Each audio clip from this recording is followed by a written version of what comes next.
Wait, maybe this isn't the right music for this. Hold on, wait. I just realized we're doing like D&D characters. Maybe we should play the D&D music. Hold on.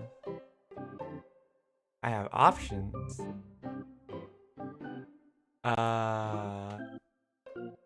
Let's see. Me. Hold on. Yeah, this one. Okay. Hello everyone, welcome to the stream. Coming through on a starry night. It's yours truly, the illustrious Phantom Thief, Kurtis. We're streaming today. I'm doing some art. Hi. I might not stream for very long today. I'm gonna be honest. I was hoping we could stream for at least like 3 hours.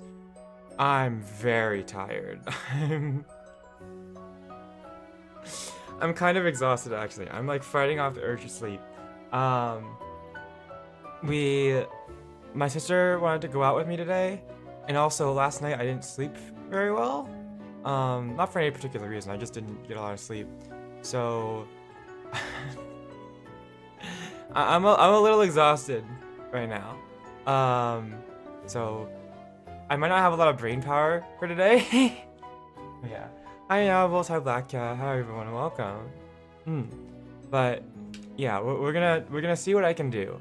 I wanna, as you can see, I've kind of done a lot of the line art, or like most of the line art for this drawing already. This is here. Actually, we can show you guys what I've been working on. I've been working on this all throughout the week. I've actually been in a good drawing mood. So actually, hold on, I'm gonna calibrate my model real quick.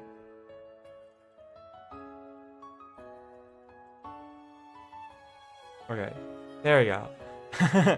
Let's see here. So I think we were talking about this during the D&D stream. I ended up starting to illustrate quite a bit.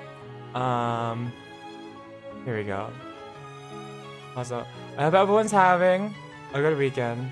I know it's getting hot because the summer's starting to come around the corner. I hope you're all hanging in there. I'm doing my best too. Oh, crap. Okay. I just remembered something I need to do, but I can wait till after stream. It's not like super urgent. It's just deadline's coming up. Okay. Let's see here. Where was it? Oh my gosh. Okay. So this is one of our D&D, or one of our party's D&D members. Here we go. Let's see.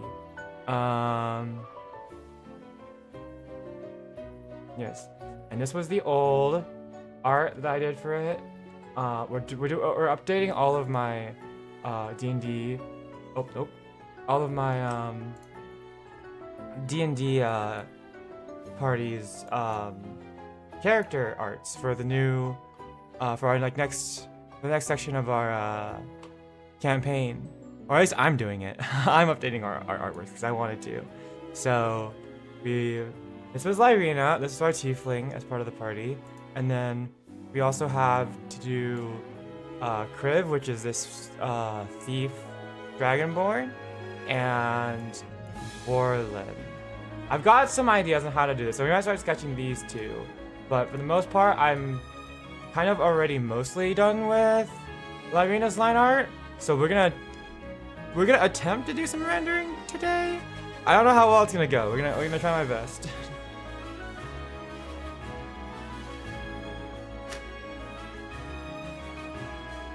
Okay, hold on, let me see. The music's a bit loud, ain't it? Just a bit. Okay, there we go.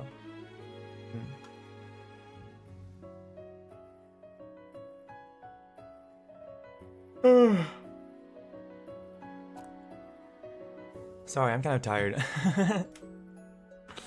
we did a lot of walking around today. I didn't think I would be this tired by the time stream time came around.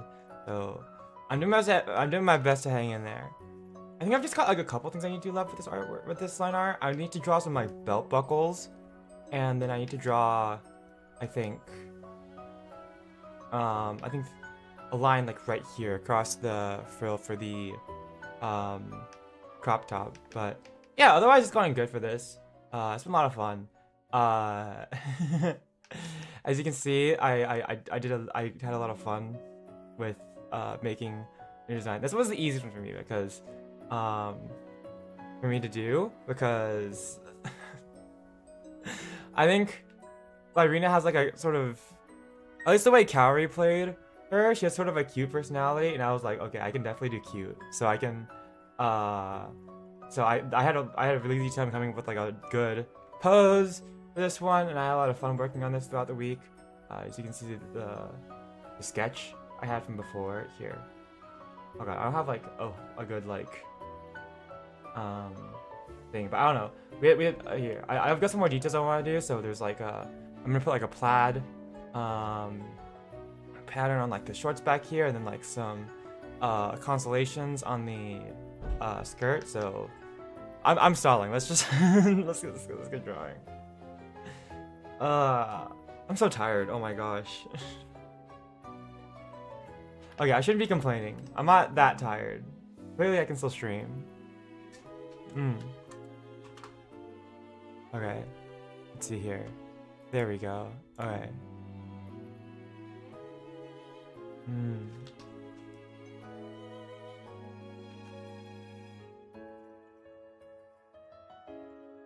But yeah. I don't know. I just felt like putting on a stream, but honestly, now I'm like, it's okay. Why can't I? Oh, because I'm on the wrong layer. Let's see here.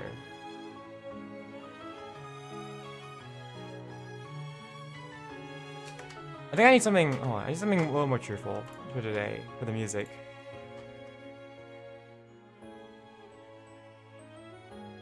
Let's see.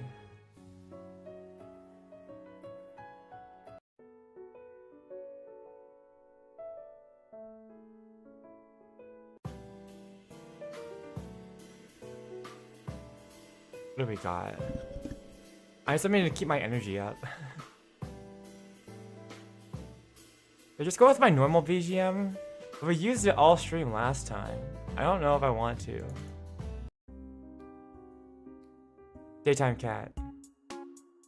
There you go. Can't go wrong with daytime cat. Okay. Okay. Let's see here. Yeah, so I want to draw these belt buckles, and I want to get like a good line for this part of the this part of the clothing, and then I guess get coloring. I guess I don't know.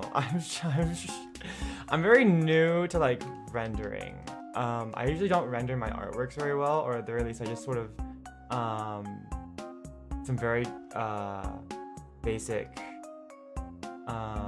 coloring. So we'll see. I don't know how this is gonna go. I'm gonna make a new layer because I feel like it. Just have way too many layers. That's how I roll.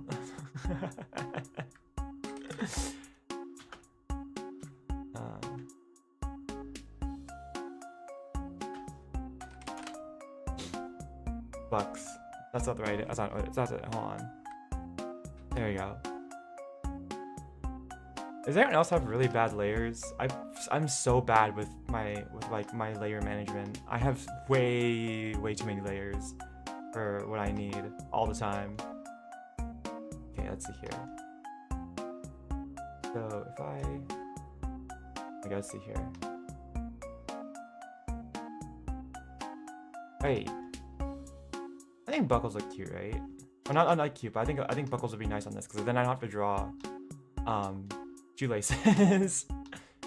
I think having buckles instead of shoelaces would be nice. It's also, I don't know. There's this sort of like when you have like fantasy characters, you have this. There's like this sort of like, I don't know. When people, there's like this sort of like weird fascination with like belt buckles when it comes to art and 2 3 for coloring, 40 plus for rendering layers.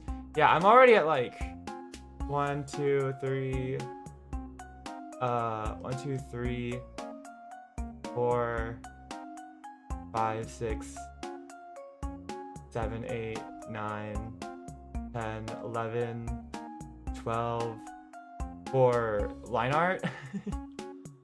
It's way too much. It's way too much. Normally I would keep it down. I just didn't really feel like it this time.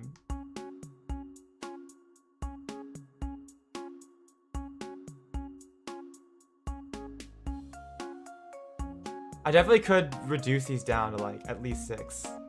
Or at most 6, I think. I could possibly go lower. But I just didn't feel like it. My brain didn't really want to. I was like, yeah, I'll just have a ton of layers. I'll figure it out later. Be back, because I have to color this line art afterwards. I gotta give everything different textures and stuff. Okay, here we go. Yeah. Guess you ever see like fantasy, like just general like clothing though for adventurers? Like it's always like weird leathers and strange like armor shapes that aren't historically accurate. Although historically accurate is take with a grain of salt. When you have historically accurate armors, they weren't always for like practical purposes. Some decisions were made for fashion sensibility. So I mean, like, I don't really mind. And also, this isn't even a historical outfit. It's also not fit for a druid, I think, or a stereotypical druid. I literally modeled this entire outfit off of GIK fashion. So, which is definitely not fantasy-esque. So, I don't know, adding more buckles will make it more fantasy-esque, maybe. I don't know, but so many, like, I feel like so many, like, fantasy, like, especially, like, D&D characters, it's just like, how do we make it look like fantasy-esque? Oh, add a bunch of pouches and like belts everywhere. And we call it a day. For fantasy characters. Right? Like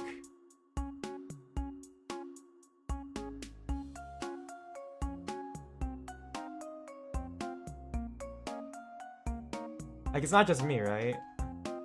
Like I feel like that's just how you make something look fantasy-esque. And then also weird, like general, like just generally put armor in places, I suppose. Make them look armored with like leathers and make it look cool, I guess. Rule of cool for fantasy really is dominates the like design choices, I feel like. I don't know, I'm not like a character designer. I just do what I think looks nice for fashion. I do my best, but I'm not a particularly prolific character designer. If I was, I would have done my own designs. Well, I guess I kind of did. I kind of did like make a basic design of what I wanted for my YouTuber model. Like I sketched it out. I was very bad at sketching though back then. And I handed it off to Arimoto-san and then we made things. So yeah. The game hurt me if I'm dripped out the wahoo because the blood will ruin the fit. Exactly. You know what? Something that we never question in D&D campaigns: how if you're getting slashed by weapons and stuff, how come your clothes never get destroyed? You know, that's something you never take into consider when playing like a D&D game. I think it's because no one wants to get into that level of role playing. Like no one is that like anal about it. No one cares that much. And usually I'm gonna be real, someone in the party usually has the mending spell. So that's usually your explanation. Oh, off screen, we just used the mending spell and fixed our clothes, it's fine. So no one really thinks about it.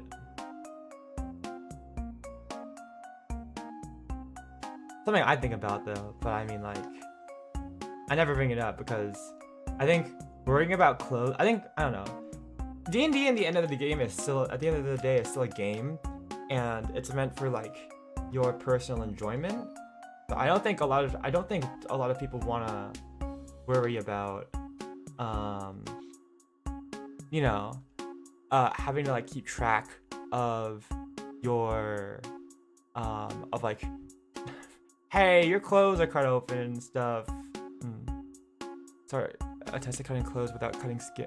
Because real sworders will attest that cutting clothes without cutting skin is really difficult.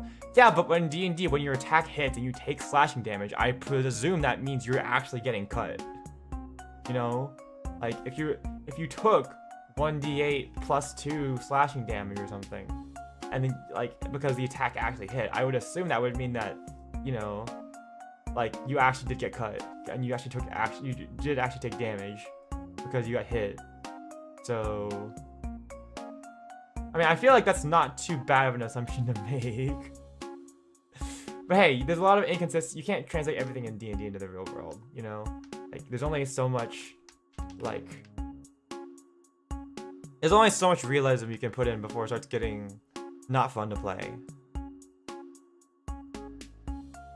Here. Like, I wouldn't want to have to keep track of... You know, that's another thing. Like, carrying capacity, like, technically, every character has, like, a maximum, like, encumbrance weight. Otherwise, you start, like, you know, like, in Fallout, or, like, whatever, when you get over-encumbered.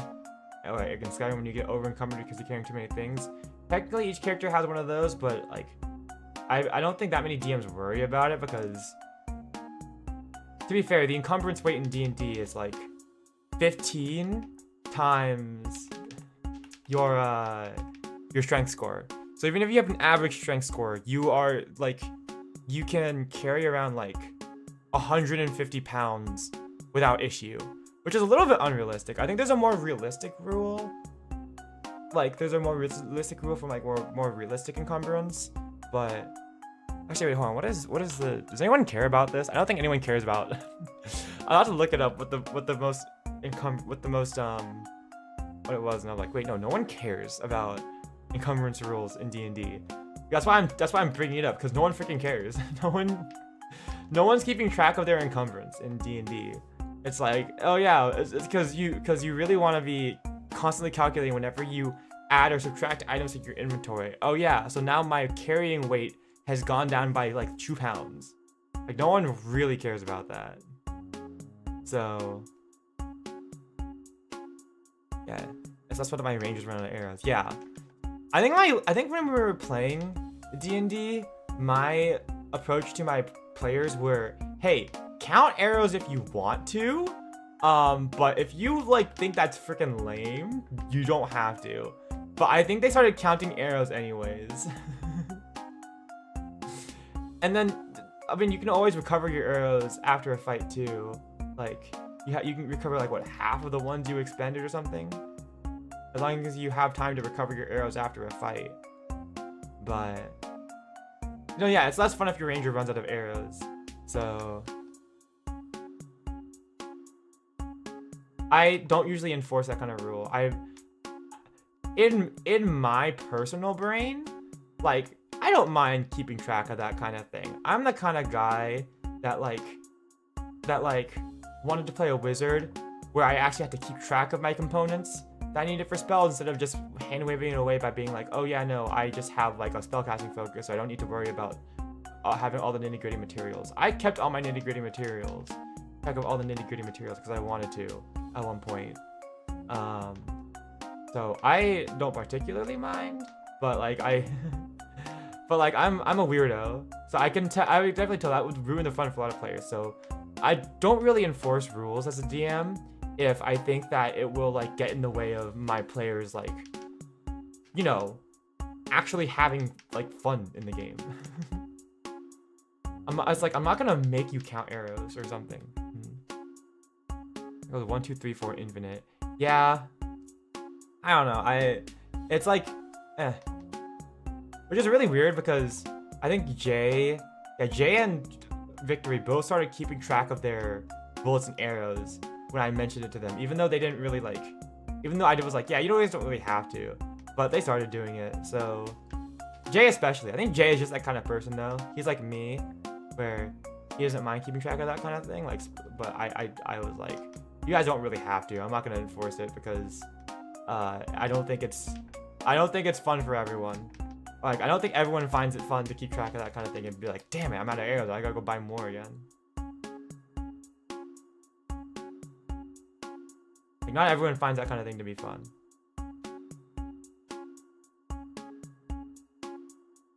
Some people do. Like the rules layery type of people. I don't know.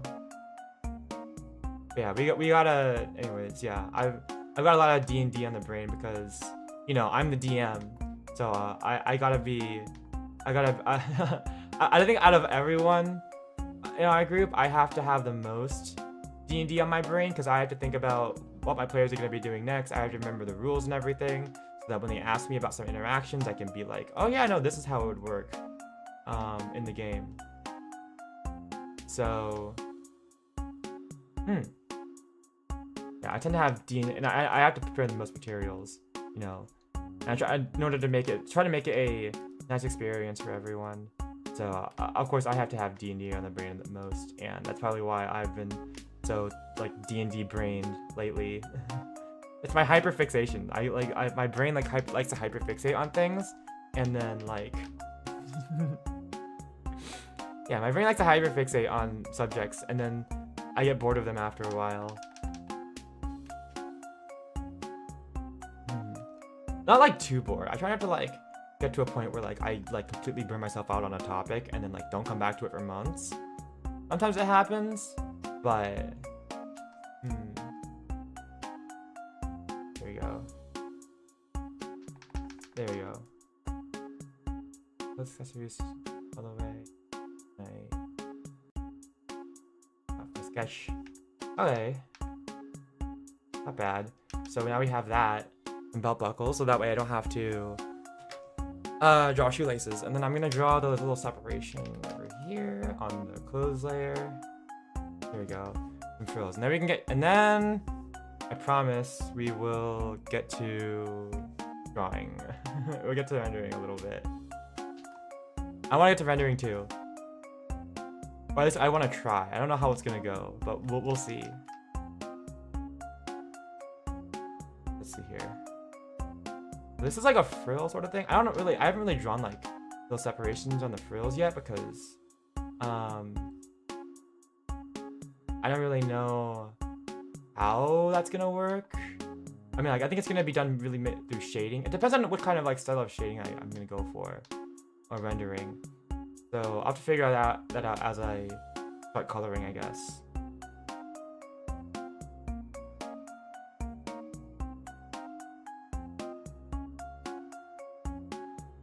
And then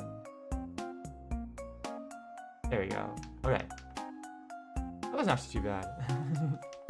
Okay. And then we have the staff over here, the staff of flowers. Actually, I almost forgot because I put like some. I just had to move these flowers up to here on the staff, so I need to draw like the little wrappings I had around this part of the staff, and then I think we can start rendering. Let's see here. Let me see.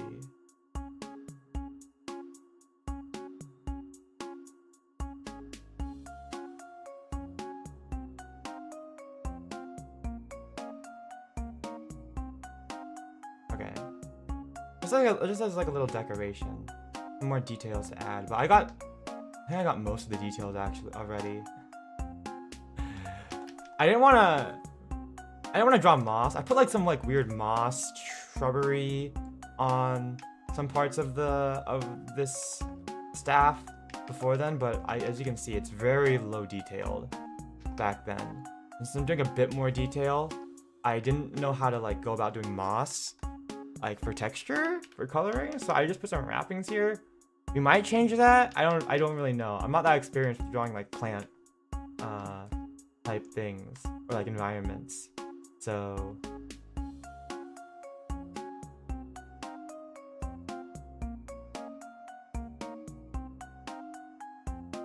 there we go. Okay.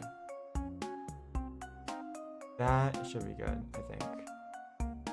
Okay. Got some wrappings, and I guess we can get coloring a little bit. We can do some basic coloring. Okay. Okay. Again, I don't know how much brain power I have this stream. We might. I'm not gonna lie, stream might end early. I'm gonna set that expectation out there. I'm very tired. Okay. Gray.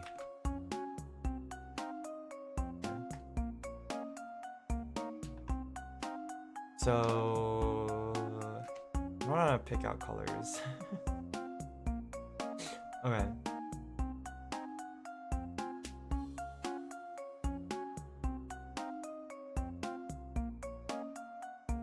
let's get a couple of like color layers in here. All right, let's see.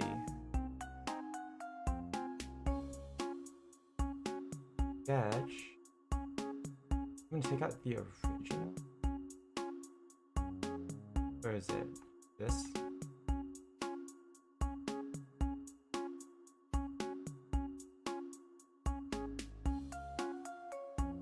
No, not this. What was it? I'm so cooked. Okay.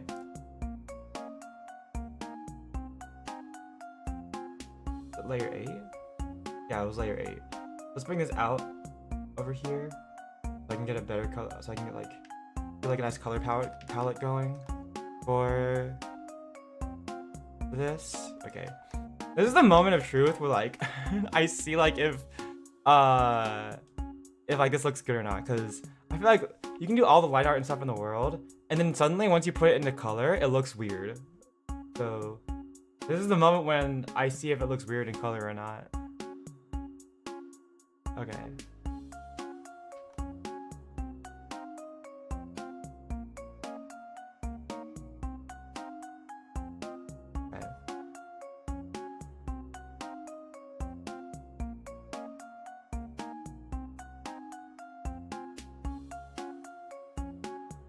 Also, I could just use a paint bucket tool, but I've decided I'm gonna do this by hand for today. Because normally I just paint bucket and call it a day, but then that leaves gaps in places. Okay.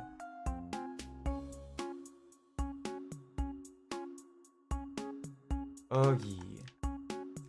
We have open shoulders over here. Yeah, I was having a lot of fun. Making the updated outfit. I think I've got like a basic idea of a color palette down. So yeah, we really are just in the stage of fuck it, let's see how it looks. It's just my brain going all out. I really have no idea how to do shading. I've never done shading before. Well, no, I've done some shading before, but not like I've never been very good at it. I've always been very basic shading. So.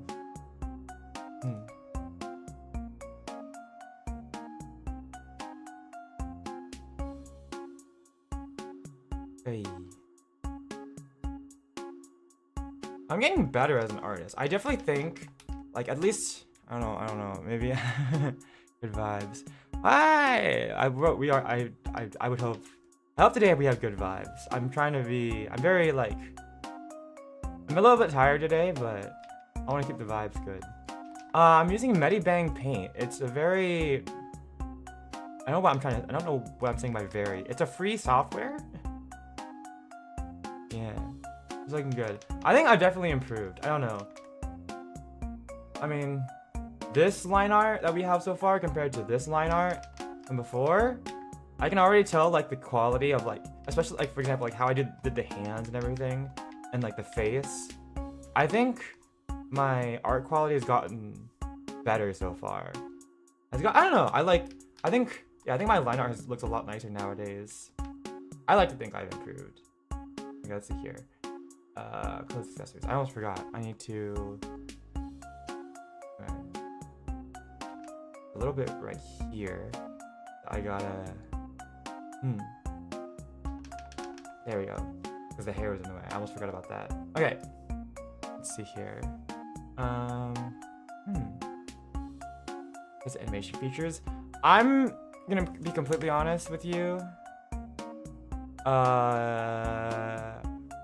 Do I have like an example here?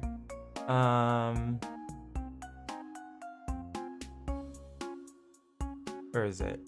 Awake now.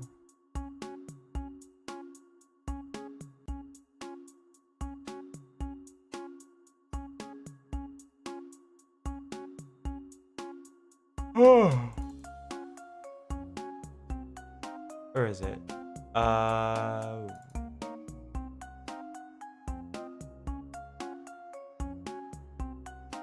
Does this work?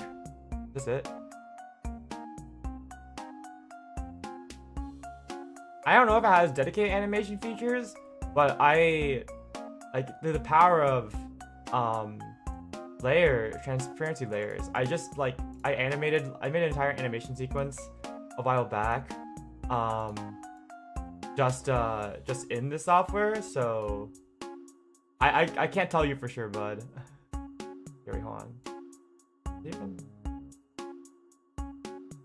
It's walking backwards. I can't do it the other way around because I put everything on top. Oh yeah, there we go. Sort of like that. I don't know if I can't tell you if it has like actual animation features. I'm not that well versed. I'm like a little bit of a newbie to art. So.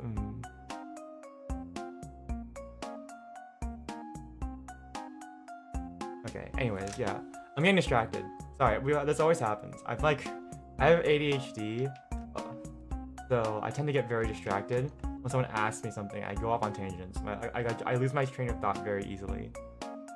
I do like chatting though, so. Okay, let's see here. Yeah, any one chatter when there's says something, I just go off on a tangent. It's kind of bad. I have the attention span of like the dog from Up. Okay, here we go. Like newbie to me. Like I've been doing this is like maybe 2 years I've been trying digital art, I guess. I don't know, but I haven't been doing it like very consistently, so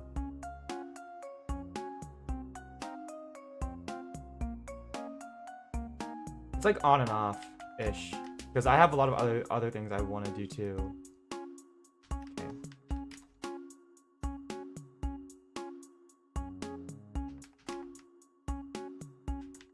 What if I just like don't worry about like I just color this in and then I'll probably color over that later. Okay.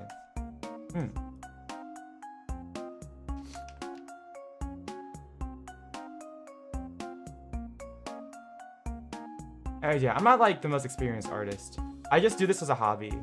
I've commissioned and worked with much more skilled artists than me. This is just like an off-time hobby for me. I think it's fun to learn how to do art because I get a better appreciation for all the artists I've commissioned for, like, you know, making my model and doing illustrations for covers. Dory from Finding Nemo? Yeah. just whatever is the most interesting thing at the moment. That's a good way of putting it, actually. I wonder if she had ADHD. Dory. Yeah, it's something, that's for sure.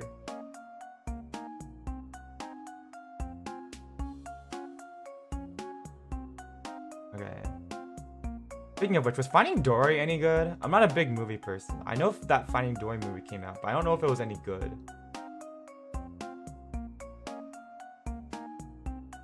I don't know, a lot of Disney's new things haven't been that good. So I've heard. So, I mean, I'm not a big movie buff anyways. Puns is a movie buff. I'm just along for the ride. I think my mom and my sister are going to go watch like Mandalorian and Grogu in theaters. I'm personally not really invested. I kind of liked where the Mandalorian ended off after season 1 ended, and I was like, I kind of wish I just left it there to not really worry about anymore. But I mean, like, hey, I don't know. It's nice to see your favorite character continue, I suppose. I don't know. I actually don't know if like if the seasons afterwards are good in The Mandalorian. I don't know if they are. Like, I heard that they might be good. Some people think they're good. I don't really know. I've heard like mixed things about it. Actually, I don't know. I've heard like mixed reviews of like the season 2 because it didn't really start. What's his name? Pedro Pascal. A lot of it was like, but I don't know. Oh, Mary. I don't even know what the last movie I watched was. That new Backrooms movie came out. I should probably go watch that. I think one of my friends was trying to invite me. Actually, I should probably text him. I need to tell him. I think he wanted to try to do some like. Oh no, I think he was inviting me over to do like a. What was it? This is one of my IRL friends. To do like a. I'm trying to meet up with some people. Some of my old IRL friends. Let's see here.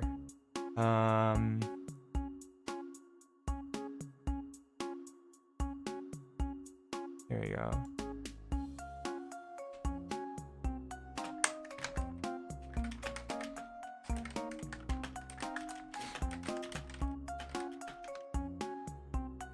But he wanted to like meet up and like do some stuff. I think he wanted to go watch like have like a Star Wars marathon now that I think about it. And then something else, I'm not sure.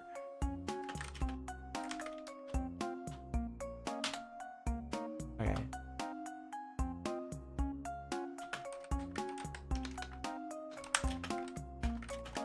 I gotta let him know because I already have some stream plans for this upcoming week. So I need to tell him like, hey, these are the days we can work out. Okay, here we go. Nice. I'm so distracted. Okay. Hey, yeah. Yeah, let's get some base color in here. And then... I don't know how long coloring is going to take. Actually, doesn't coloring take quite a bit? Actually, no. Coloring takes, I think, less time than... Does coloring take less time than line art? I guess it depends on how detailed your line art is. I think it's at least more interesting to watch than doing line art. Ask about dream jobs as if I work shifts in my dreams. I'm not getting paid out here to dream. That's true. That's funny. I don't even know what my dream job would be. Well, I don't even... Would my dream job being like a YouTuber? A content creator? I don't think so. I think if like... I don't know. I don't think I would want to do this as a job. I enjoy just doing streaming and being a VTuber as a hobby. I really don't know what my dream job would be.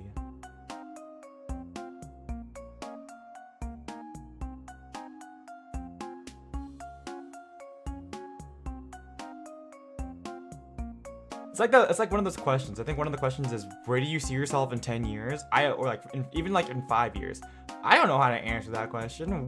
I don't know where I see myself. I can barely see where I'm gonna see myself in like 2 years. Or even like a single year. I don't know where I'm gonna be in 5 years.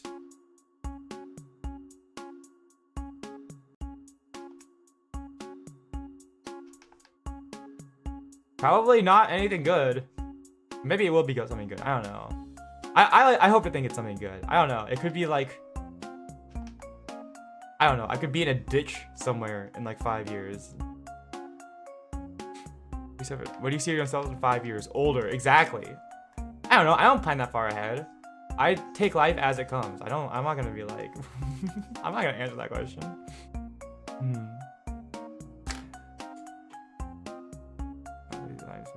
Plugins.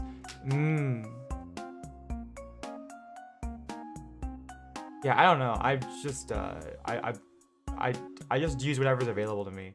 I literally do all of my like stuff and trying to work in whatever is the cheapest software I can get available. So I just use Medibang because it's free, and because I think one of my friends, not middle school friends, but like one of my longtime grade school friends recommended to me back then. And I just picked it up, I suppose, because that was what I remembered. I was like, oh, okay, we can use Medibang.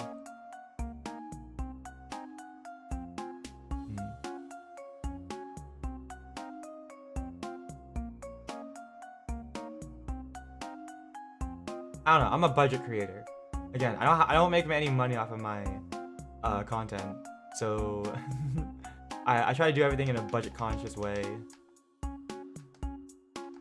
Okay, here we go.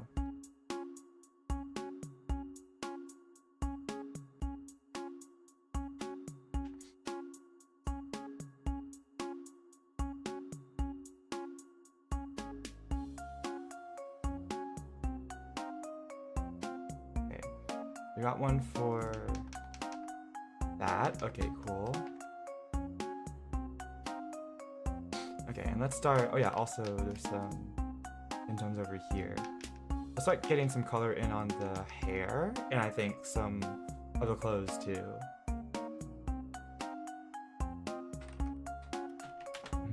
Fine, Medibang. Again, I'm like, I've done all my video editing and like graphic design so far in like free programs. Like I've got a shit ton of plugins on Paint.net, which is a free image editing software. I just modded the crap out of it basically, to try and like to make it like basically a free version of Photoshop. So, or as close to make it work for me in video editing. So, again, I don't know if I'm like a good example.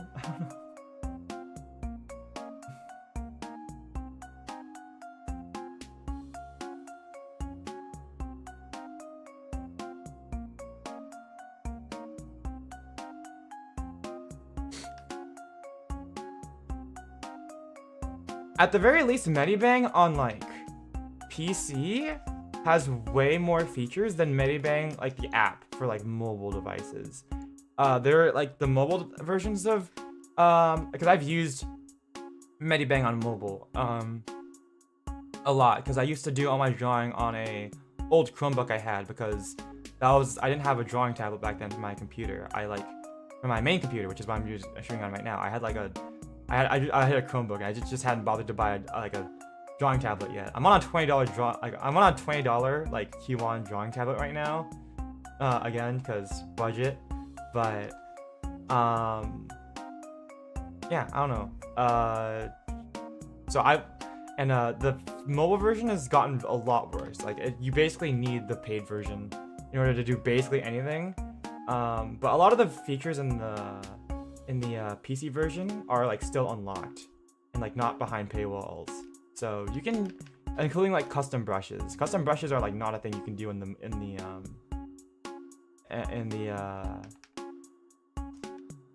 like really not a thing you can do in the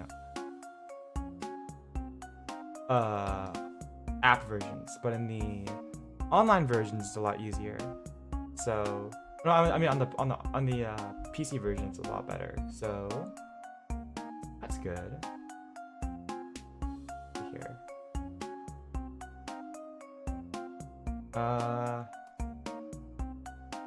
Fill in a little bit right there. Okay, cool. We'll go back to coloring. Okay.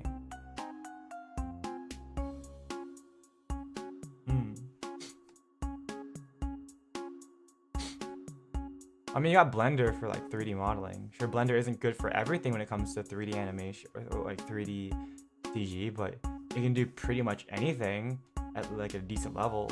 So I use Blender.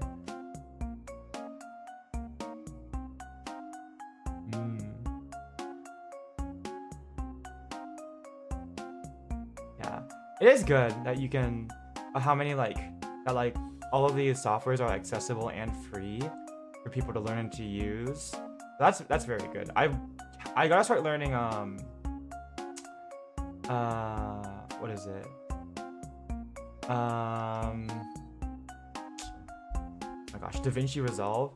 I gotta start learning how to use that to video edit it because right now I've like hit it like a bottleneck in the quality of the videos I can make using this video editing software I have been using for the past few years, because it keeps like, if I keep rendering it, it keeps messing up the color quality of my videos. So I gotta take it out back. I gotta learn how to use DaVinci, but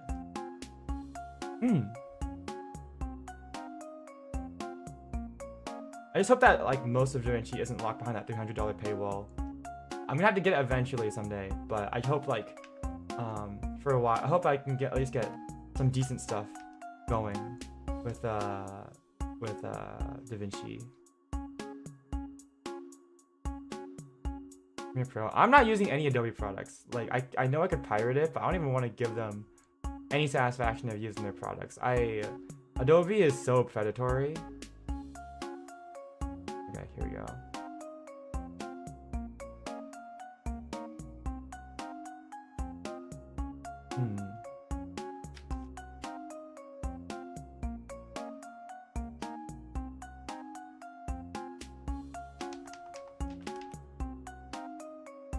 No, I'm a bum. Okay. Hey, yeah. No, I'm like an amateur in all this. I might be a bit of a jack of all trades, but I'm still like relatively like amateurish at all of this kind of thing. So I think it's fair to make the. Actually, I don't even know if we want to make the what color we want to make the eyebrows yet. It might be black like the eyelashes. I haven't figured that part out yet.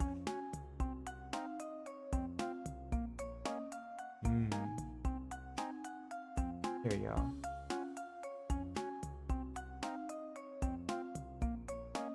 Maybe.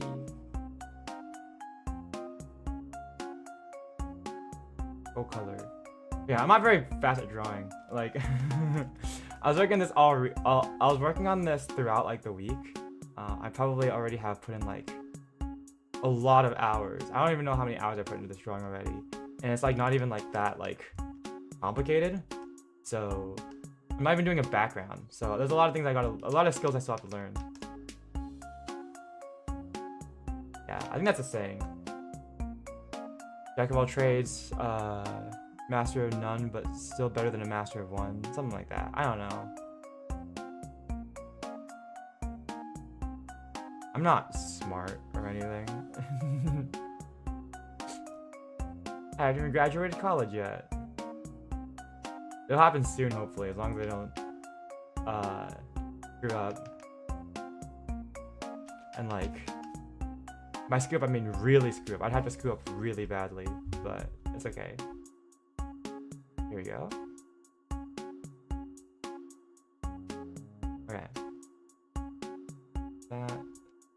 There we go. Okay.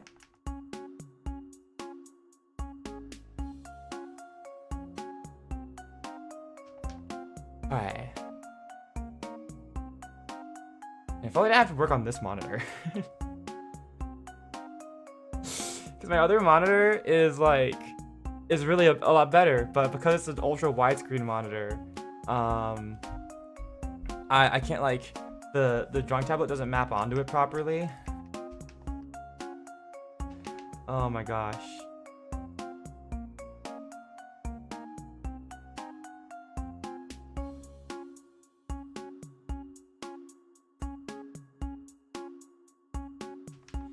So I have to draw on this like shitty monitor I have on this one. Room. I'm like already like almost done with my education. I guess I am an astronomy major. I just have to finish up some summer classes this summer, and hopefully I'll get my degree. But I'm not planning on doing anything in astronomy, honestly. Like I'm just getting my degree for the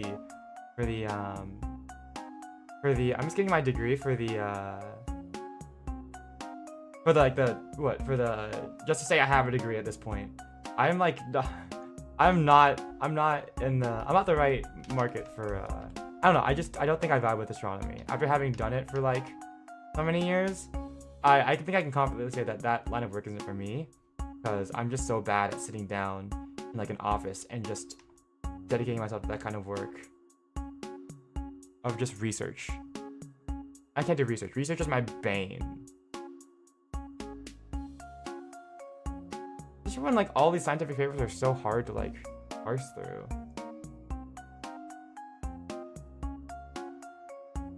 Alright. There we go. Okay. But I'm ranting. There you go. Okay. I'm using a lot more muted colors than I did for this one. I feel like the colors are honestly a little bit oversaturated here, as I'm looking back on it. But again, I am just using the colors from the Picrew that Carrie gave me all these years ago. So, all these years ago. It was like last year. It was like with, it was literally like a year ago, I'm pretty sure. So I don't know why I'm saying all these years ago. It was literally not even that long ago. I think I just guessed the colors last time. I didn't even like, I don't think I like took the colors. I don't think I thought about that too hard. I don't think I thought too hard about the colors. Bleh. Alright, here we go. Gosh.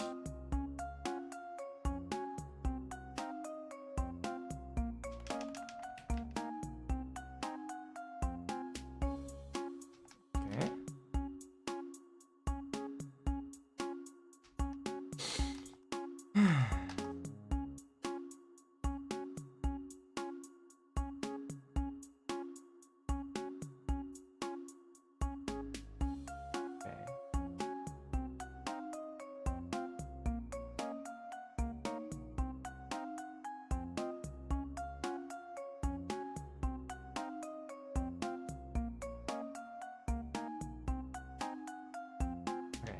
Go. And we'll go back to 2 and start coloring again. Okay. Hey.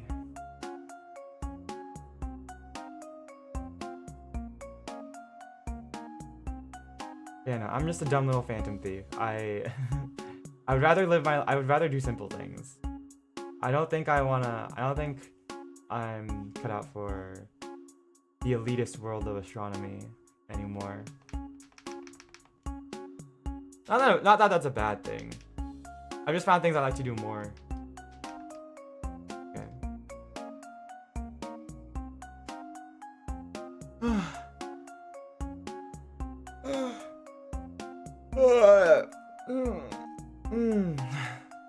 Like being an anime person on the internet. Oh my gosh. Okay. That was a joke, by the way. I'm not doing this as a profession. That would be way too much. Or I don't think I could do that as a profession.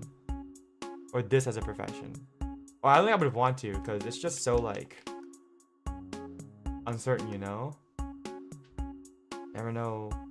I don't know. It's just like I feel like YouTube is not a or like just content creation is not like a stable job prospect.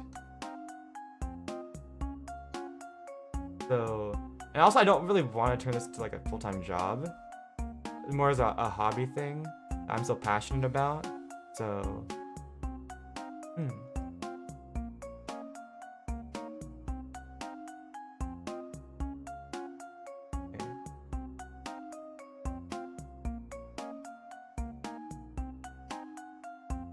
I wonder what color I make this bow. I'll probably figure it out later. I think definitely the star's gonna be gold though. That part's already figured out. Oh my gosh, okay, yeah.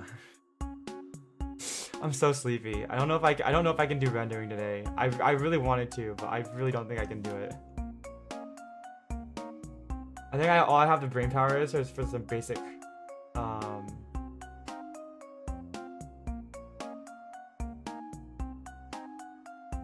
it's just some basic coloring. And maybe some line art coloring, but I don't know if I can render today. Rendering is gonna take a lot of brain power out of me.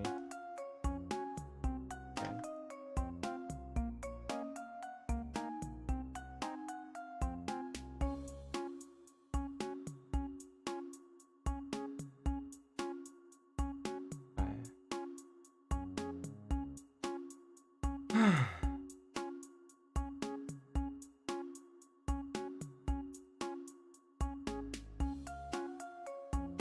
Okay.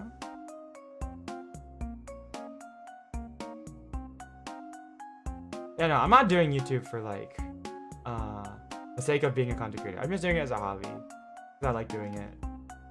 It's just fun. Let's see. Yippee.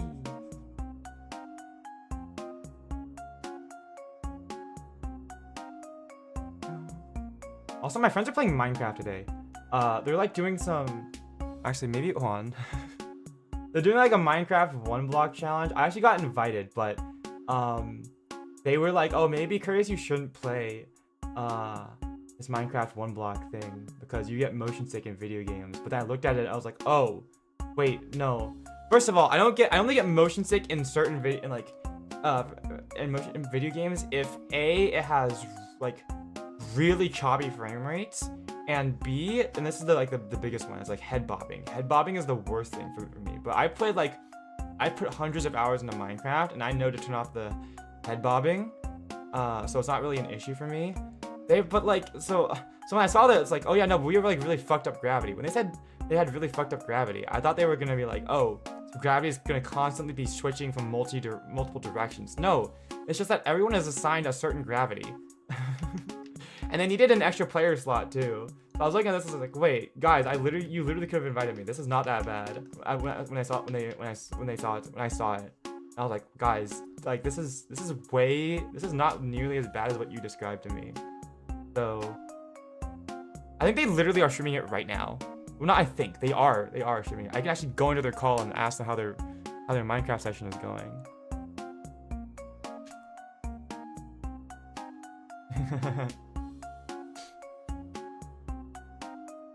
But we could have been doing that, but no, it's okay. I'm kidding. I actually already had this planned out, so that's why I didn't decide to change out my plans and go over there instead. I wouldn't flake on you guys. I've made a commitment.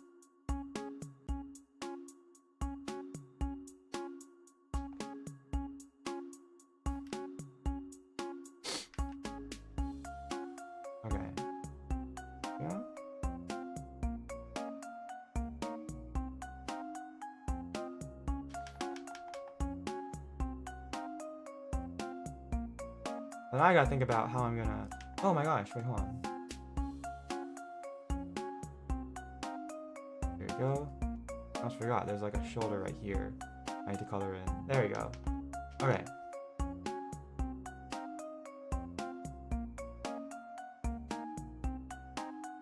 My biggest pet peeve with artworks is like, with like doing digital art, is like, what if you leave a random pixel just unerased somewhere? I always get so paranoid that like I'm gonna erase something and there's just gonna be stray pixels like off in the distance somewhere that haven't been like taken care of. Or that like yeah, like stray like semi-opaque semi-opaque pixels that are like just like off in the middle of nowhere, and then you don't see it in the art program, but then once you like look away, it's like once you actually take it into like a different program and once you actually export it and take it away, it's like crap. I left pixels everywhere. That kind of thing looks messy. Okay.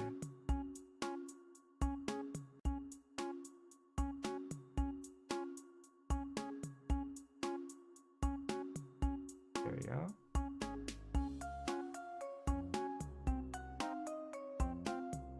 Nice. Alright.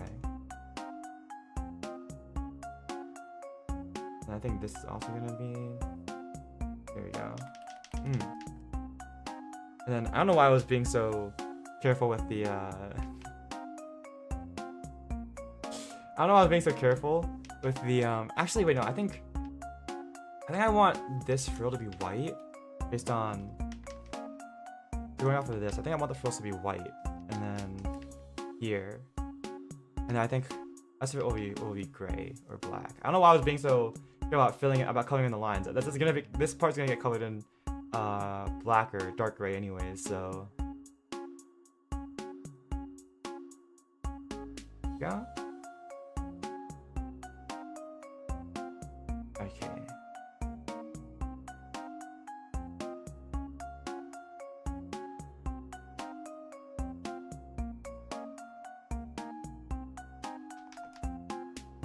Hey.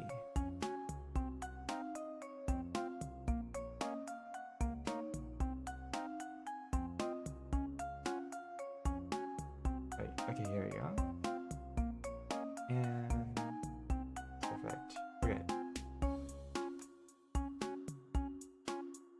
here. Birdie. Here. Mask.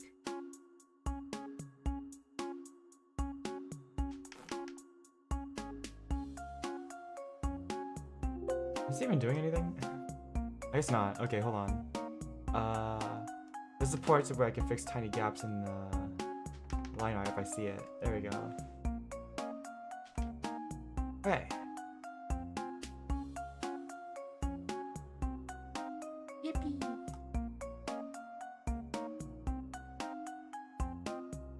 Oh, that's the wrong brush. Hey, here we go.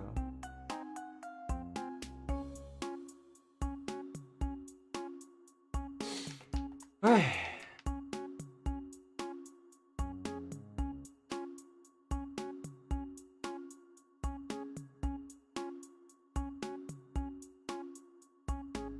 Go? Okay.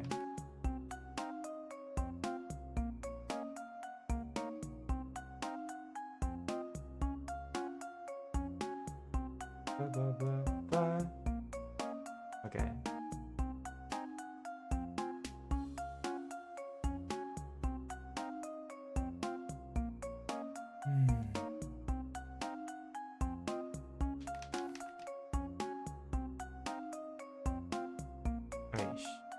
Alright.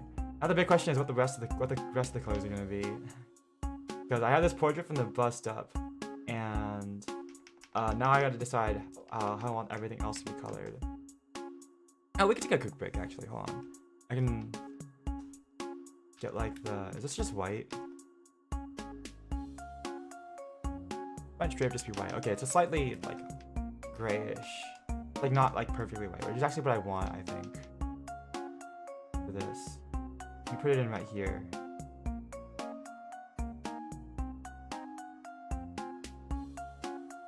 Okay, here we go.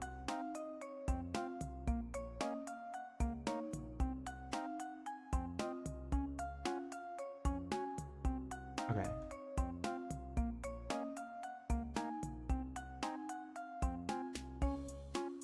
Whew. Okay. I think I want this part to be white, and then there's extra frill at the back for this crop top. Not the back, but like on the edges of this part of this. And then yeah.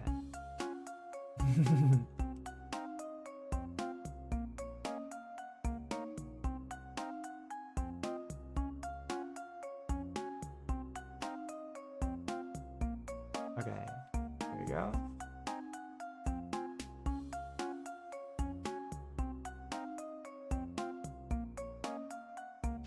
Wait.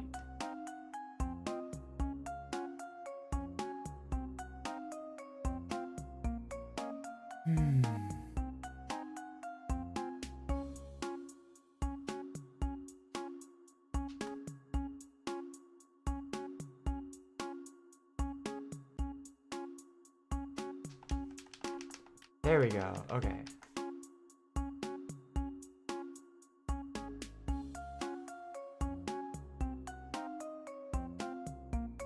And then these extra parts on this side, I was planning on making white too, so that works out for a color scheme.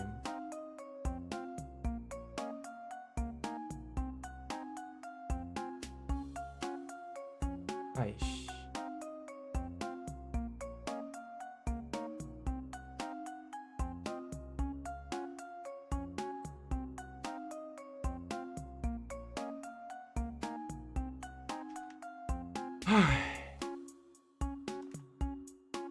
Hey, there we go.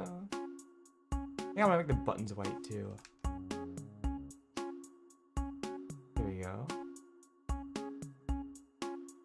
White button.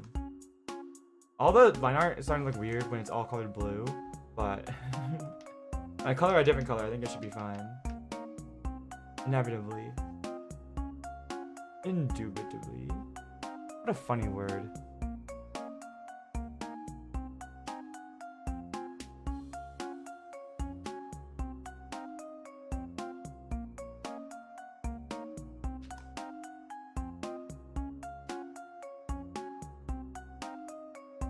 Alright.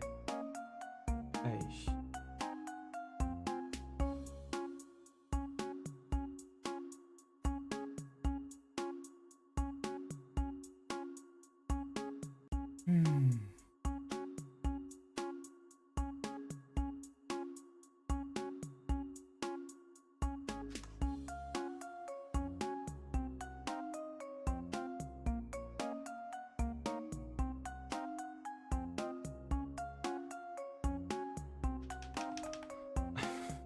I'm so locked in right now. Am I too locked in? I don't know. My brain is too tired to come up with any topics to chat about. I'm so sorry. I have like... Oh my gosh.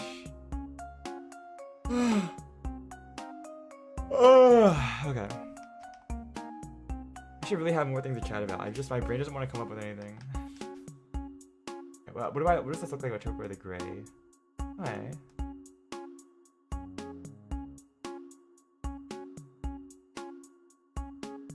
I think of my own sake, I should do the eyes soon. The eyes like might help my focus.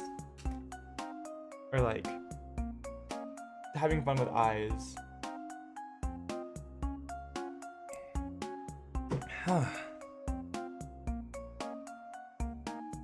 Okay, let's take a quick break. I want to see what my friends are doing right now. What's up, fam? Hey, what's up, fam? Does anyone unironically say fam? A sunflower circle. Does anyone still unironically say fam? I was thinking about this. Does anyone play Honkai Star Rail? I feel like all the streamers and like they do like stereotypical streamer culture in like Honkai Star Rail, because there's multiple characters who are like streamers, and they all are like, hey, what's up, fam? That's what they call like their fam. I'm like, I feel like fam is so outdated. Who is saying fam? No one's saying. I don't know. Maybe it's just me. I don't know, man. I just don't.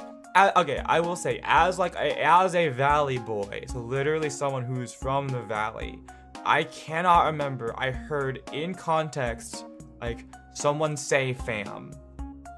I'd be old then. No, I mean like I remember when fam was a thing, but I think that was like middle school or like high school for me. No, I'm not. If you want to say fam, I'm not like knocking you or anything. You can say whatever you want. I don't mind. I think it's funny. I was just thinking that in Honkai Star Rail. Like, I mean, I will say I say fam like occasionally sometimes, but it's like more of an ironic thing. I still remember it. I just think it's like Honkai Star Rail just says the way they say it, like in their dialogue, just makes it sound like that's like what they legitimately think streamer culture is. And I'm like, I can't remember the last time I heard a streamer say fam. Like, yo, what's up, fam? I mean, like, but like, unironically though. Like, I don't remember when I heard someone say it unironically in a stream. I don't know. In a good mood. Okay. Maybe I'm overthinking it. Okay. I'm doing good though. I went out shopping with my sister today. Although, none of the shops that we went to. I was actually looking forward to this trip, but all the shops that we went to, none of them had what I wanted, so I didn't end up getting anything today, unfortunately. My sister got some new clothes though. That was good. The ones she originally wanted, there was a piece that she wanted at a pop-up shop that she was originally planning to go on Wednesday to get, but because my mom was out of town, my sister decided not to go. But she went today, but they were sold out of the piece she wanted. But at the pop-up shop, I was able to find a similar piece, so she tried that on. She liked it a lot, so we ended up buying that. So she got a new addition to her wardrobe, and yeah. And then we also went and got some desserts. She got to try out a new bakery, as well as we also had like some lunch. I just got some shio ramen, something light, because I wasn't feeling anything too heavy. And yeah, but none of the shops that I went to had anything that I wanted, unfortunately. So, not great. You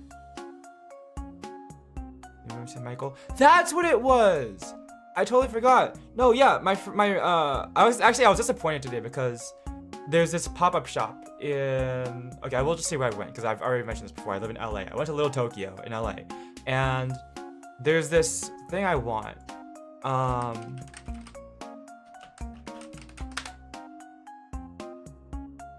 We went to Little Tokyo 2 weeks ago, and I saw like this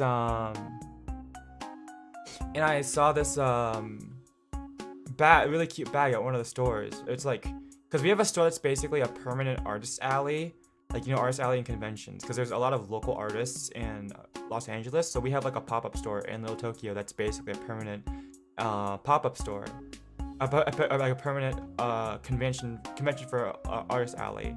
And I saw this like 2 weeks ago, and I fell in love with it. It's... Where is it? Hold on. Can we put it on stream?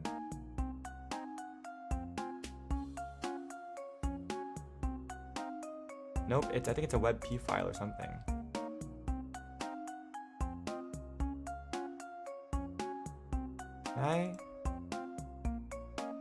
Here, I'll take a screenshot.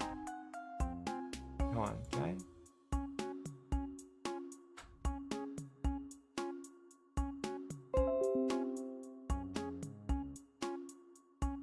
Nope, hold on.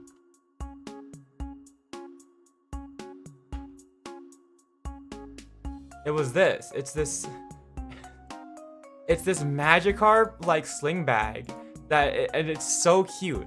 I don't know if you guys know, if any of you remember, but if anyone's been watching my channel for a long time, you guys know I love Magikarp and Gyarados, because in a lot of my Pokemon runs, I've used a Gyarados and it was the MVP of those runs.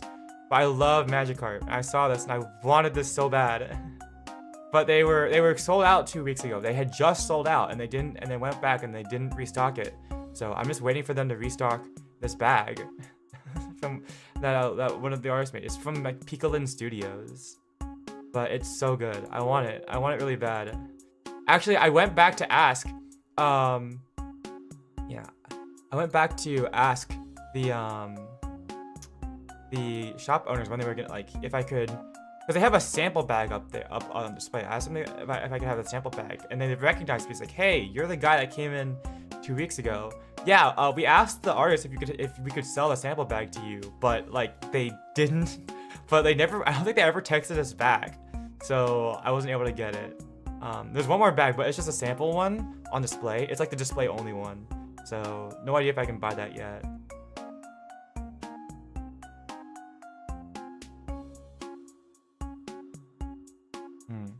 Yeah, no. Also, you just reminded me. It was Michael. There was that like Michael Jackson like documentary, not documentary, but like Michael Jackson movie that came out recently, right? I just remembered my friend Cafe also wanted to go see the Michael with me, so I totally forgot about that. I guess I gotta go see it soon. Okay, let's see here. My friends are currently streaming Minecraft. Let's go take a look at them while I'm taking a break. Hold on. What are they up to?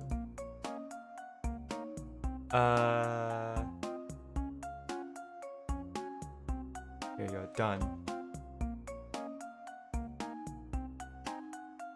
Yeah. Okay. So they're in this modded like they're in this like modded one blocks game where you have like one block to work with, and like you have to like you break a block, if like you break the one block, it becomes a random block. But they all have random gravity assigned to them, so they all face. You can see puns on the wall over there. They're like all like on like some sort of like different axis of gravity.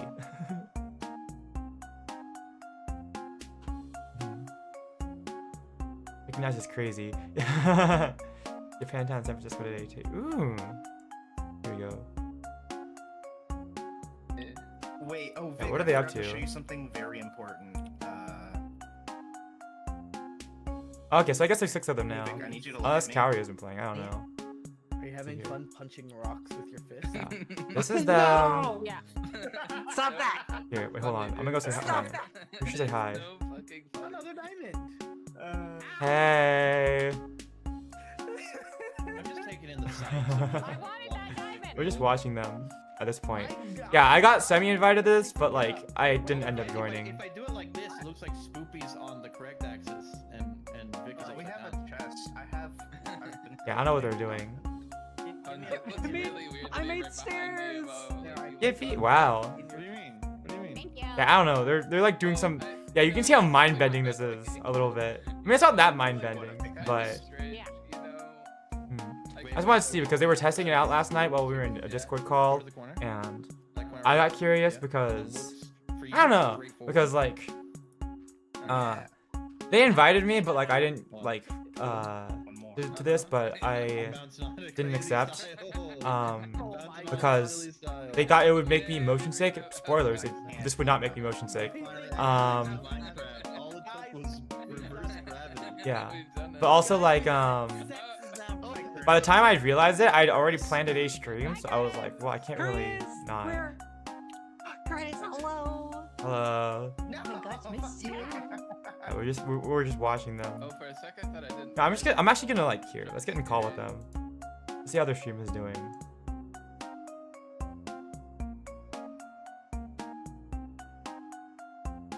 Hey. Oh, hi, Curtis. Hello. Hello, How's the chaos? Dude, this Chaotic. is so cool. Oh my God, Chaotic. puns! Yeah. What the fuck? Your reactive is so big now. Oh yeah. I want to say because your And then- reactive was so small, I had to put it like way up, and now it's so big. Yeah, Victor, that- the same thing. Okay. New reactive to me. Anyways, hello. How's the chaos? Huh?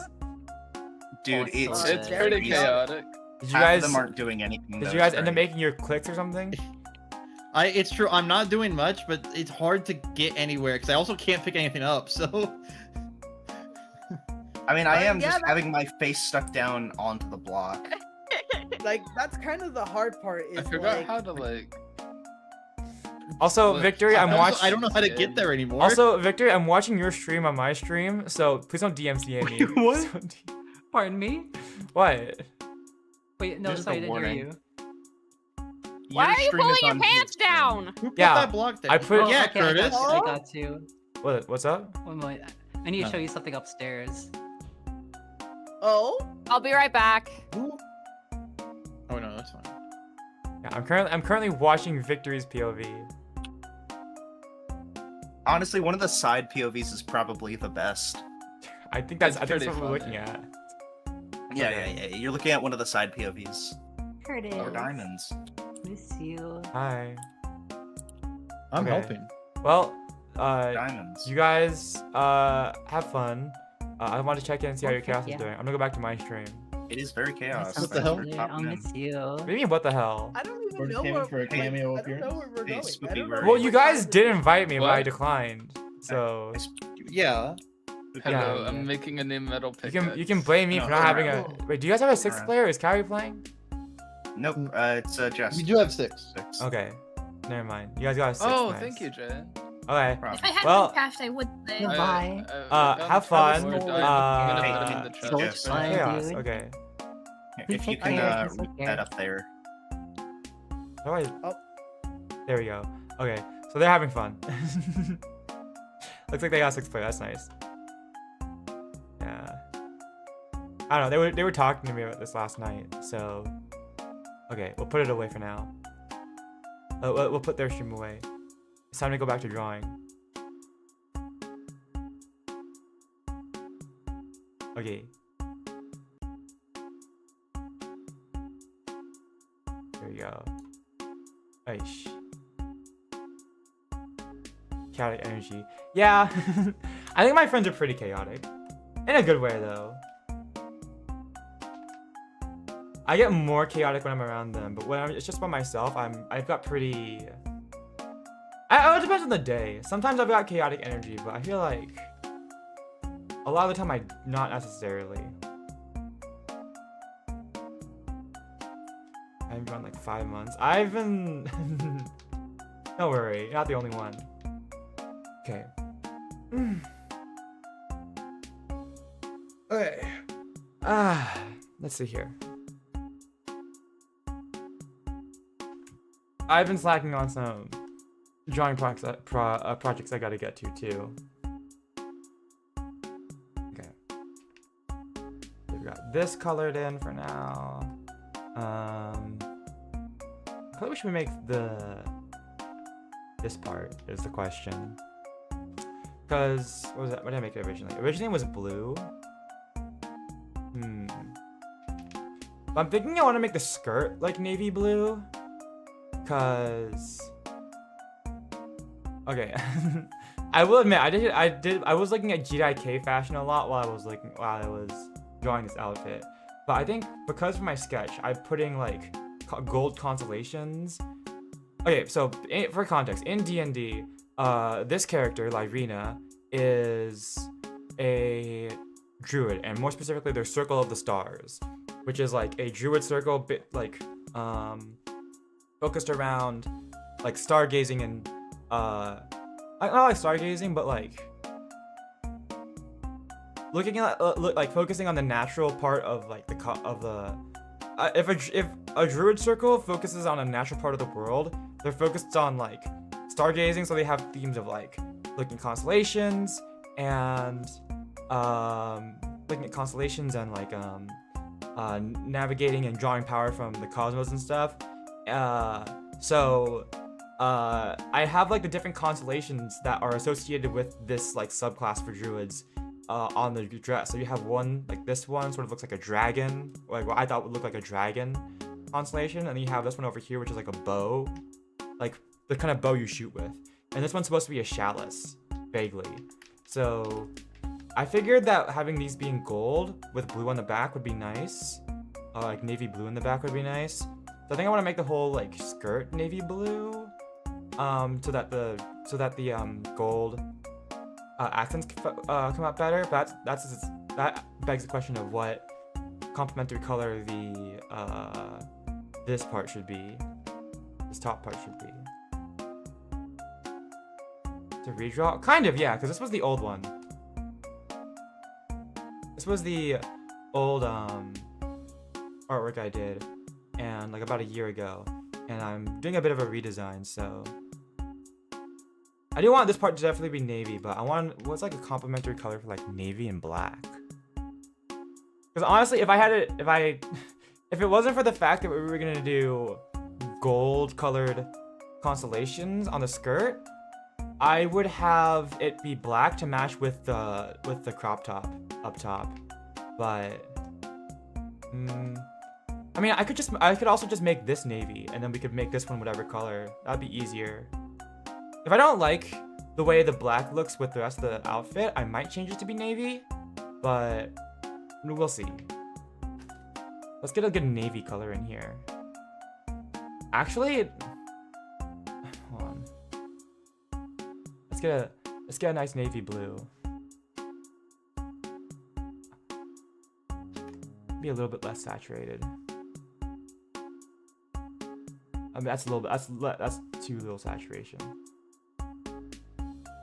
Okay, that's a nice navy blue. Let's get a good navy blue in here, and then we can draw some constellations over top.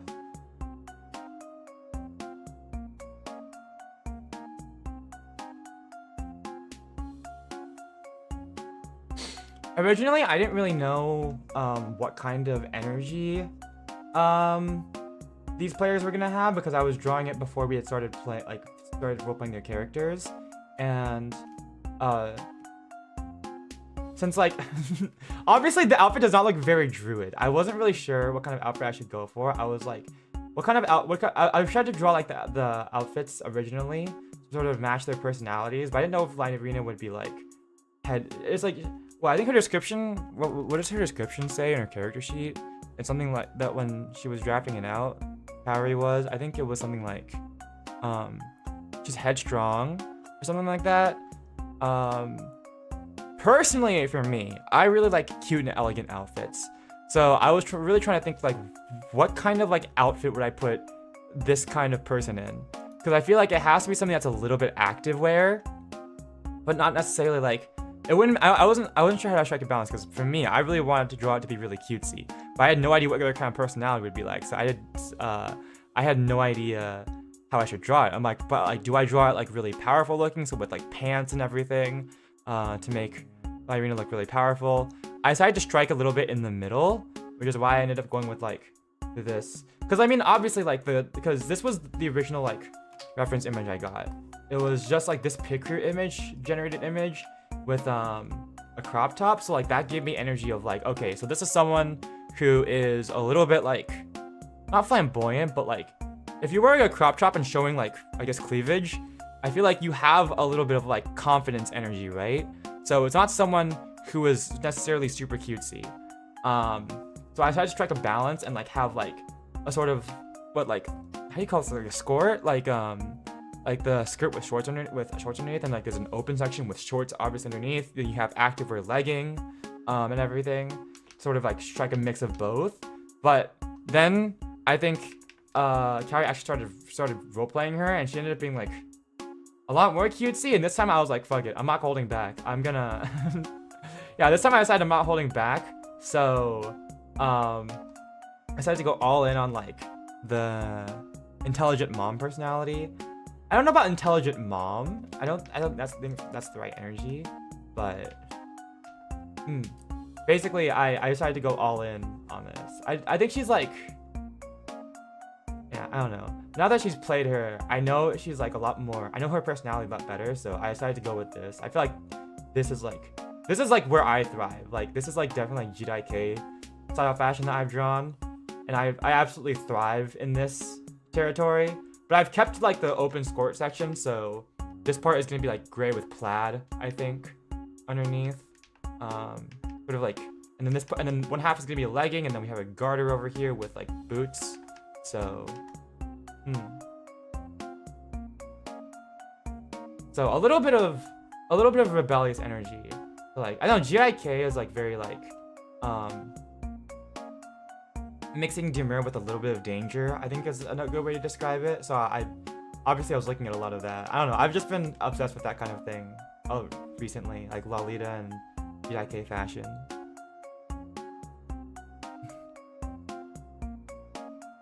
I don't know if it was necessarily a personality change, more like I hadn't seen the character in action yet, so I didn't know how Lyrina would act. So I think I like this. I also showed this to Kaori, and she was like, yeah, no, this looks really good.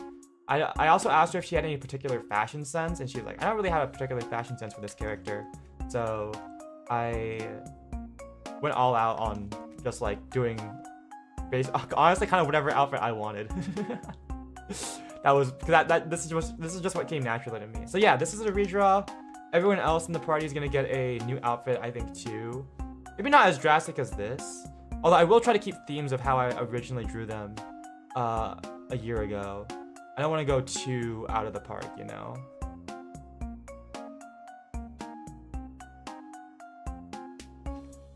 Okay.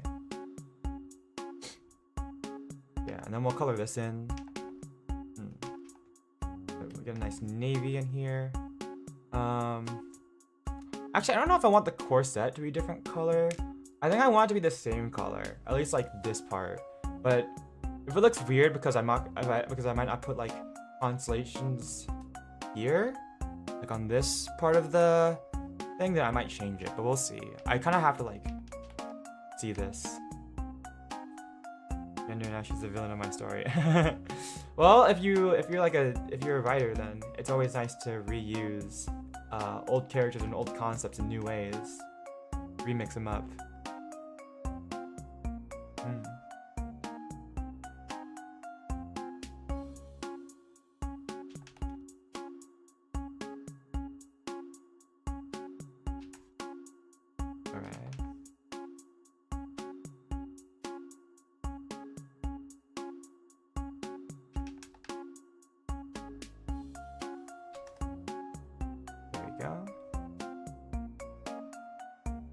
So we'll get a basic color scheme down, and then we'll see from there what it looks like, how it goes.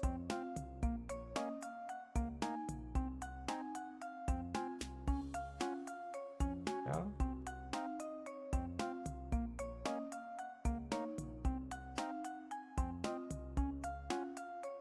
I wonder if I'll want with the gray. I wonder if I want the garter here to be blacker, actually, be darker. In order to get a nice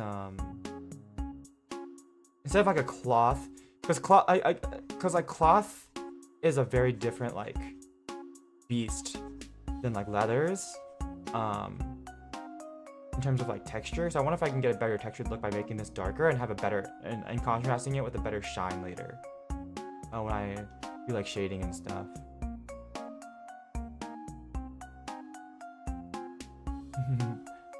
14 speed paints. I mean, this isn't a speed paint at all. I I'm actually quite slow when it comes to artwork. It's already been nearly 2 hours and I've actually gotten barely anything done. So this is I'm actually going at an awful pace. Other different material. I imagine a garter would be like at least a sort of semi-leather texture, like faux leather. It definitely isn't like for a garter. It definitely isn't like straight up like cotton. I don't think. Like I think definitely this garter is a different material than this like, because you're not making this like crop top out of like out of the material for a garter. So I think it deserves having a different texture for this part specifically, and probably for the boots as well. I'm just making it darker now so I can give it a better shine later.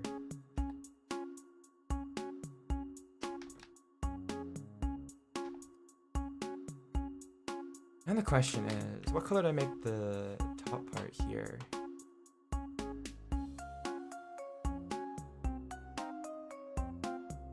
I mean, I mentioned GIK fashion, but I mean, like, they don't usually use this kind of color scheme at all.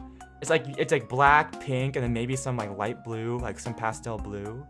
But you're not really seeing this kind of color scheme in, especially not like a navy blue dress. It's usually the skirt is like definitely black.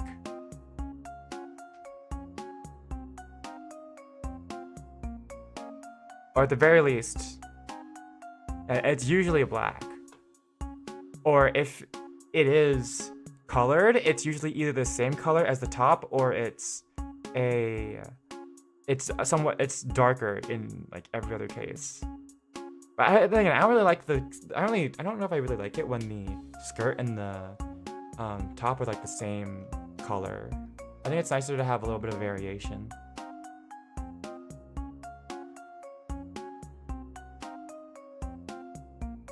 Let's see here.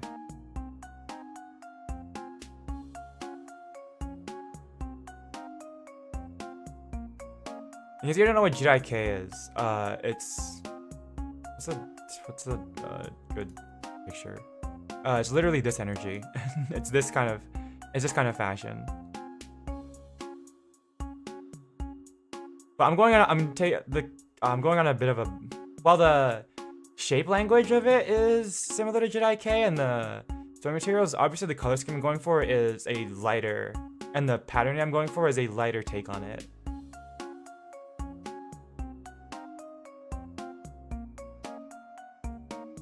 What color do you think the boots would be? Probably black. I'm gonna go with a black leathery type thing, I think. That'll help contrast things out. I think like having darker colors down low is nice.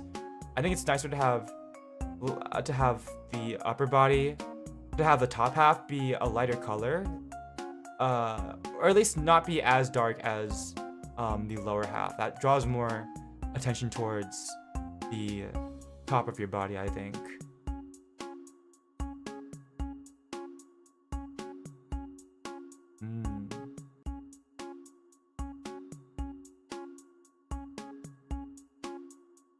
Okay.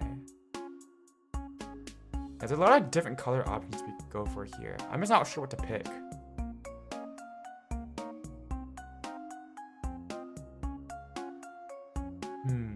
I just don't know what would contrast well, because I'm planning on putting constellations, like I just said, on the skirt. I just don't know what would contrast well with this top part against navy blue. I think I need to stop looking at like colors, and I need to look at looking at fashion. I need to look at like color palettes. Color palette navy. I need to look at like a navy color palette. Like,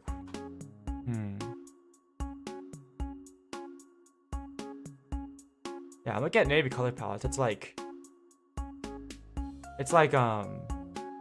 It's literally just like navy, cream, and like white, yellow.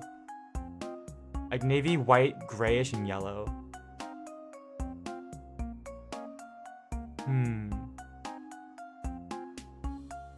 Okay, Okay, what about this? Cocoa color? We're just trying anything at this point. I'm not really sure. Maybe mint? Mint might be nice. This top part, let's see it. Let's actually just put this on its own layer so I can test this out. Okay.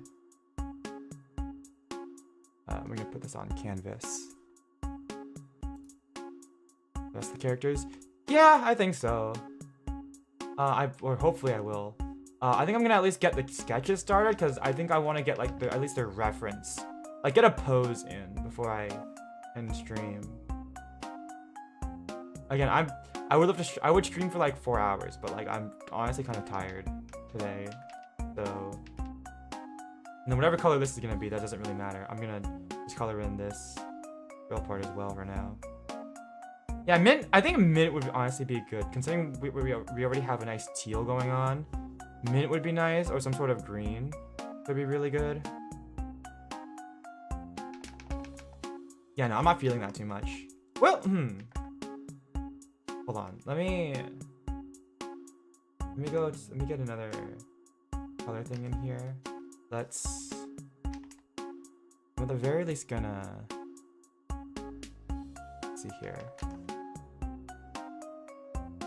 Do a basic that, and then I'll do like a slightly lighter gray, but this can be like a plaid, so we can sort of expect that kind of thing here. This also isn't completely accurate because, okay, honestly, cocoa isn't that bad, or whatever this was supposed to be. Let's try mint, see if that looks better.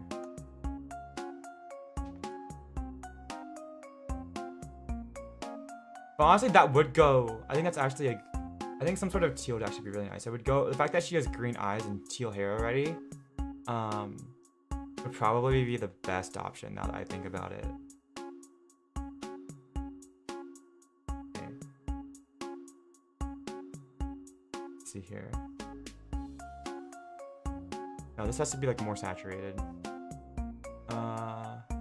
More in the blues. This. No, darker, saturated. Maybe more bluish. Maybe like a sage. That's basically the same shade as her hair, though. This isn't too bad, actually. Honestly, going for this for the top. Is it one ponytail? She hasn't really. Honestly, I haven't really decided. I just kind of drew this here. I think it's one, because here I originally drew the hair very short. Because that's how it was in the pic crew. But I decided to go all out and draw her hair a little bit more. I think it makes sense because it's been like maybe like a year or a couple months at least since our last adventure, so it makes sense her hair would grow out. I haven't really decided yet. What if we went with like a rosy? That's not too bad, actually. Would that clash too much with everything else? with like a nice rosy red. It's honestly not that bad. What if I made it a little bit redder? That's too bright. Like a burgundy almost. Nope, that's hold on.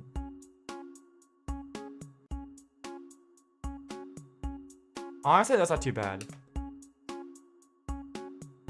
Okay. Pink adds a nice warmth like this. Thank you. Hi V. Yeah, I'm trying to figure out what color this part should be, considering the color palette we have already got going on. Hello. The main thing is because I'm trying to figure out is because if I had it my way, well, like actually no, I'm trying to figure it out because I don't know what color. I think I know I want the skirt to be navy blue because I think because I'm planning on putting constellations on the skirt like in this sketch, and I think having yellow or gold constellations over a navy blue skirt would be really nice. The problem is I'm just trying to figure out like what color to make everything else. So I honestly feel like the crop top should be the same color as the skirt, so I might change up the color scheme on the crop top. Maybe I should, but For now, I'm just sticking with what we originally had, which is a white and black color scheme. So I'm trying to make everything else work.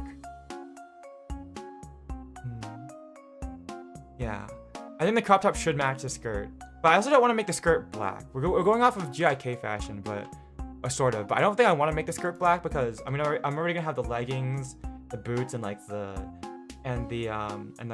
sock and the boot over here to be various like blacks and other dark colors as well, because I think that will take I don't know, I think having a darker lower half is nice, and then having everything else above the half being above would be like being at least lighter. But then I think the crop top should match the skirt color.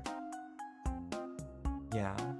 So that's why I'm trying to figure out what color this should be. So we were looking up like what colors go with navy. This is a little bit too pastel, I think, for what we have right now. What do we have? This isn't too, I don't think this is too bad actually. I don't know if this would look good once I put the constellations on. This adds cohesion with the hair, I think. I'm just trying to think. I don't know if I want to do pastel blue. We could try like a pastel blue. Maybe like slightly green, maybe like a turquoise or something.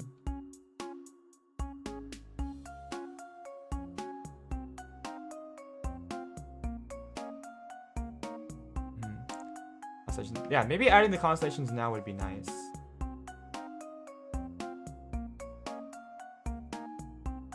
I thought a little bit too bright. Especially since she has purple in her skin tone. Yeah. Okay, let's go with an actual pastel blue. Instead of whatever the frick I was doing.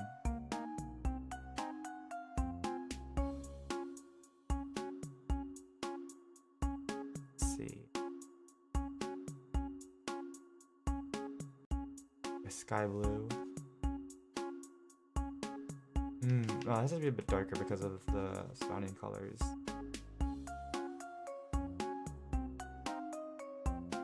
That's not too bad, actually.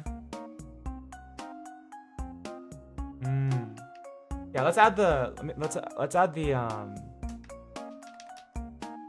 Let's do like a basic constellation drawing because I think that would be best for getting things in at the moment.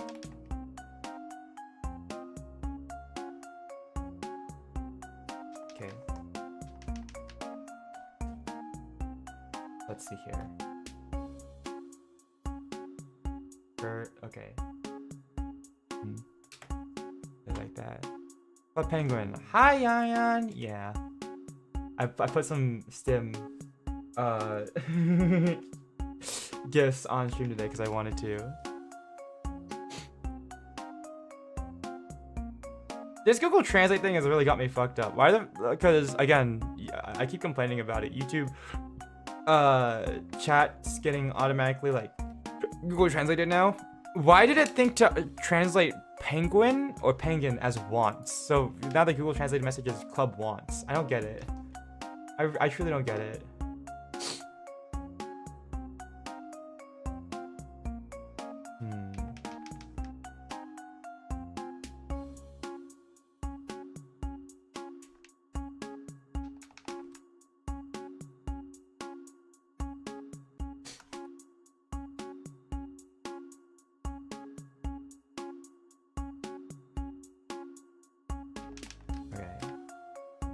Now I have to draw these little stars one by one. There we go. Hello. Sleepy Memory, welcome.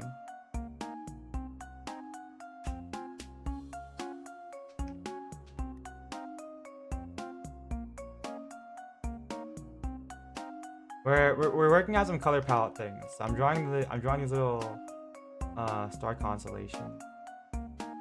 Do I have to put this much detail in to the stars? Should I just save myself the sanity and just be like I mean, I was gonna have to do this eventually, right? I'm also doing this instead of just copy and pasting the stars and just putting them everywhere. Yeah, I was just thinking, I was like, maybe I should just copy and paste.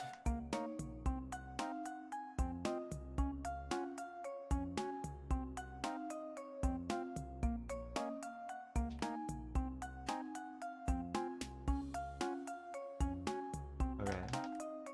Hey.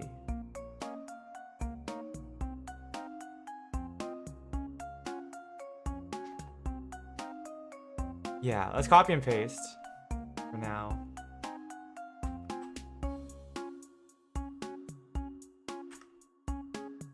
So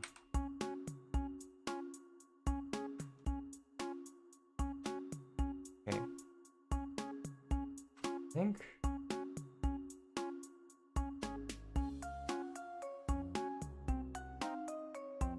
let's just copy and paste for now.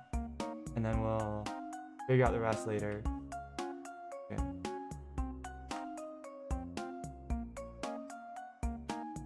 Maybe I'll come back in my own free time and mix it up.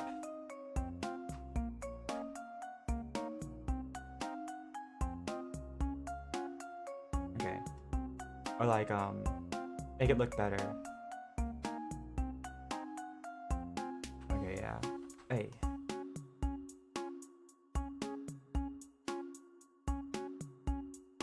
Okay. I gotta like condense these layers down because every time I copy and paste, it makes a whole new layer, and that's not good. Okay.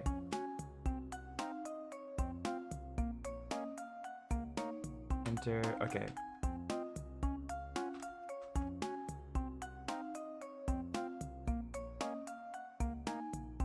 Okay. T. Oh, that's the wrong one. Control V, Control T. Okay.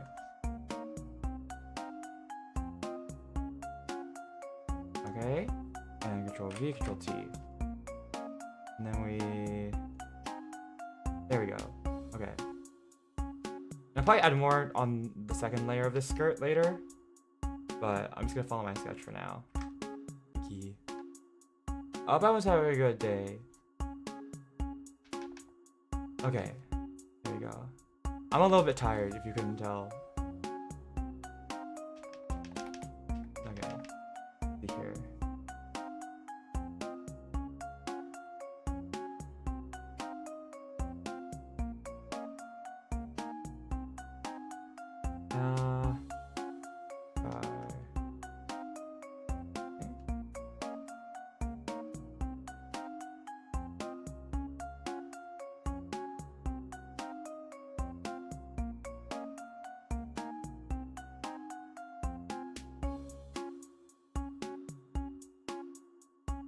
There you go. Okay. And then okay. Let's quickly do this.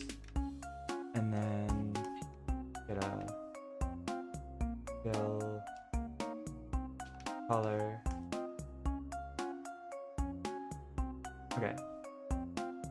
Cameras. Okay, cool. Nope. Expand by 2 pixels, please.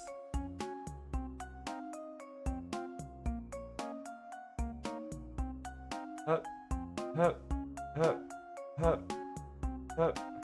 Okay. Do, and do. Okay. We got a basic constellation color right going on. That actually looks pretty nice, actually. This is. Alright, that's kind of pretty. Obviously I still have to color like the line art. The line art is still a basic blue, but that's pretty nice. Okay, so now we can go back to like deciding what the color of the top should be. Yeah, because Lyrina is now a character after my own heart because she's decided to be the astronomy subclass in D&D. So.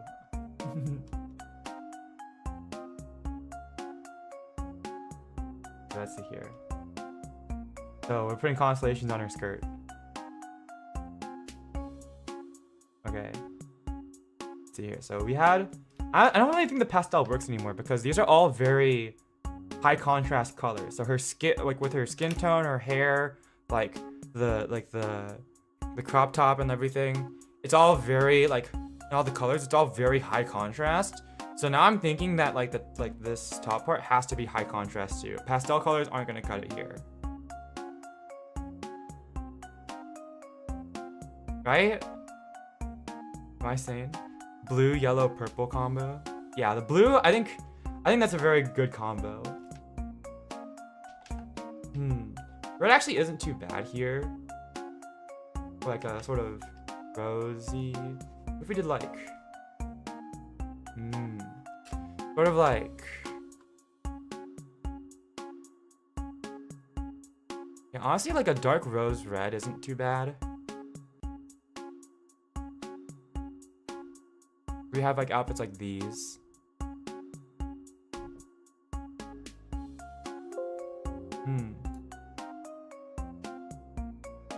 As a color scheme. The navy isn't too bad. I think this also works out better with like the top being black. Let's see what a teal looks like. Here. That's not too bad either. That does mesh well with like her existing hair already. I don't know if I want to make it the same. Should I make it the exact same shade as her hair? Isn't that a bit weird? Yeah, I guess to be fair, like my highlights are like the same color as my eyes, and like I was like the same shade. I mean, like color are her shoes. Yeah, I was like, I don't think the fabric, like based on texture, I don't think the fabric and the hair should be the exact same shade. Teal works. Teal does work. You know what? No, you know. I think the more I'm looking at the teal, the more it's growing on me. The red is nice too, though. Red is really. I think I like red and teal. These are like the best two, I think. The boots are gonna be like black. I think, cause I think I want everything below her waist to be like at least like, yeah, legs below to be like dark colors in order to like, so that like, I don't know, that's just how I personally feel about my own wardrobe. I like it whenever I personally feel like almost always your lower half should be a darker color than your upper half, because that way, like if your upper half should not, like, doesn't necessarily have to be, like, you can wear all black and it can make it work, or you can wear all white and it can work. But I think your upper half should be at the very least no darker overall than your lower half, because that takes attention. I think, like, you know, most of your body isn't like your upper half because your legs is like 50% of your height. So I think having your upper half being at the very least lighter, or like or not any darker than the bottom half, draws attention towards like the main parts of your body. Whereas if your lower half is brighter than your upper half, then that takes attention away, I think. At least in terms of clothing. That takes attention away from like your upper half and like more towards your legs.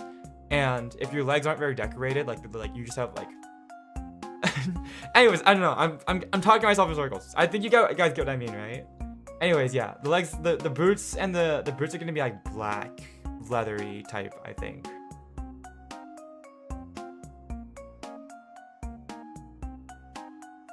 I don't know what I'm talking about. It's just a vibe. It's a vibe feeling. I don't know how to explain it.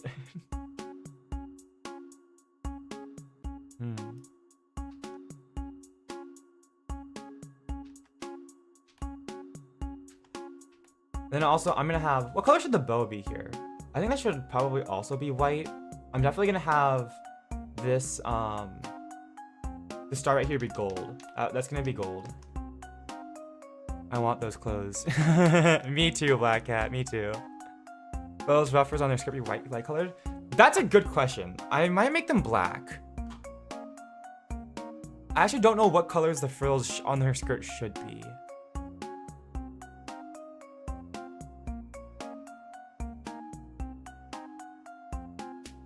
But I think they're probably just gonna be black.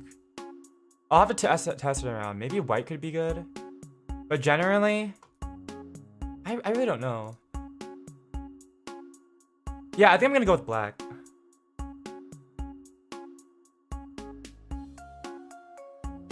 That was my initial plan anyways. Oh, the outfit in the corner. Separate this separate. I think white could be better to separate her top half and bottom half. That's true. We could do white for the here. We could give it a quick test.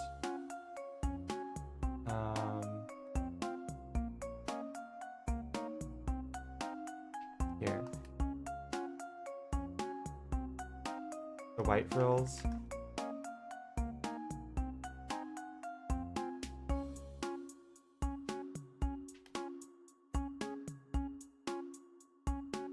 Let's just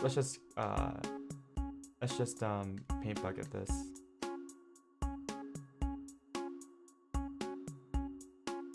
And then okay.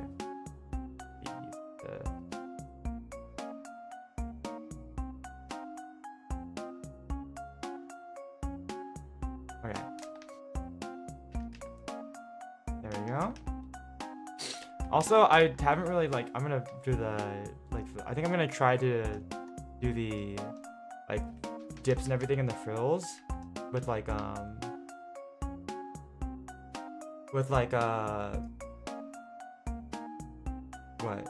shadowing. Like this around.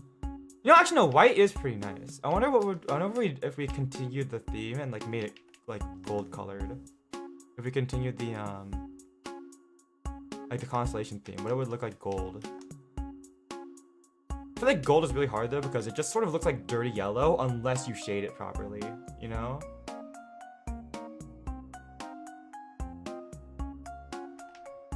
No, I feel like that clashes too much. I feel like that's a little bit too much gold.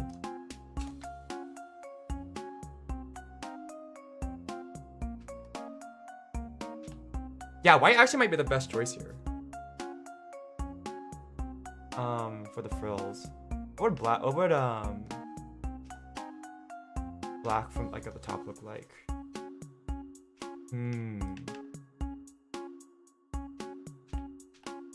Again, line art started getting in the way because line art is all blue. Actually, no, white might be nice for this actually. I think it and it kind of like re-evokes like the sort of frills on her crop top. I think V actually that might be a really good choice. I'm sort of getting like a second wave of like the shape language from her top half down in like from the crop top like that I put frills on down like down in the skirt too. That's really nice. That's actually a really good choice, I think. Okay. No, I'm seeing it. Okay. That's really nice.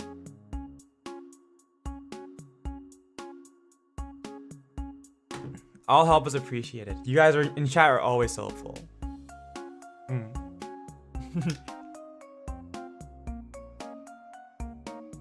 I love having you guys in chat. Okay. I think we're getting somewhere. Yeah.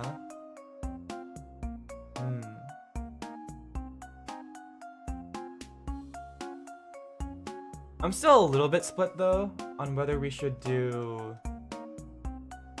Where is it? On whether we should do red or teal for the top. I think that honestly is gonna come down to how I color the line art. But I think teal right now is probably the better choice. I wonder. Hold on.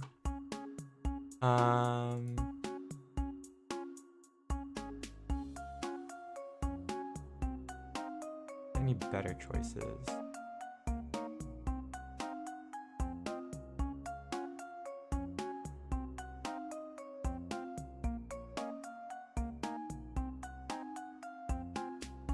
Maybe like a darker teal. I'm just spitballing now. I'm not really sure what I'm doing. That's not too bad. I don't know.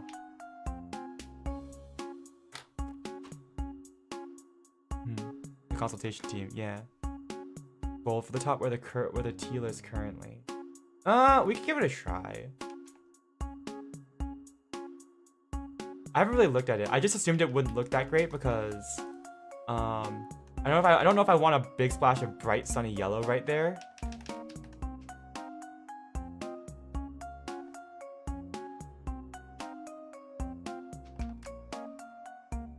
Okay. So I think if it's like a yellow, that might be able to work. If it's like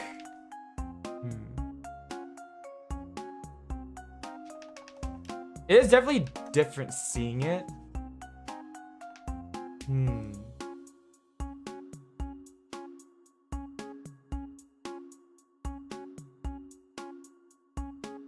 That kind of works, especially if I like color this the button part down the middle differently. That could work. I think I wanna hold on. Let's see here. I think I do want to color this dark gold for now though. That'll help with a little bit later. I think I might honestly make this bow white. White seems like a good choice for this bow. There we go. I really don't want to make her top like purple though, because that's just gonna blend in with her skin tone. I feel like, right? Honestly, yellow actually isn't that bad.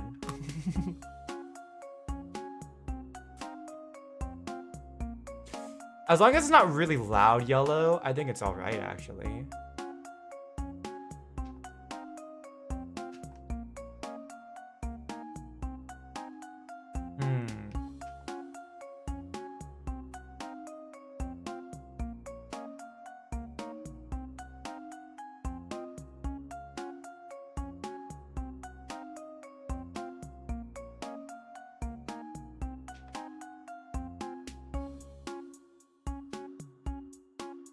Oh, nope, I forgot to see here.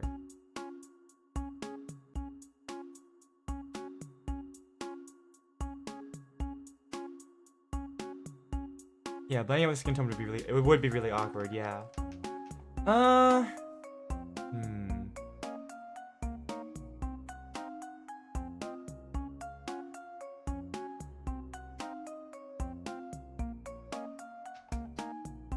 We'll try a different thing. Yeah, well, I'll definitely try some different like color combinations later on.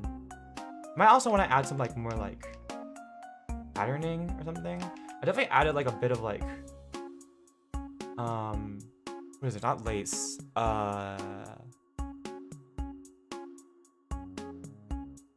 What's the word? Trim. The first time around. The trim could be nice. If we could put like another gold colored trim or something. I have to think about it.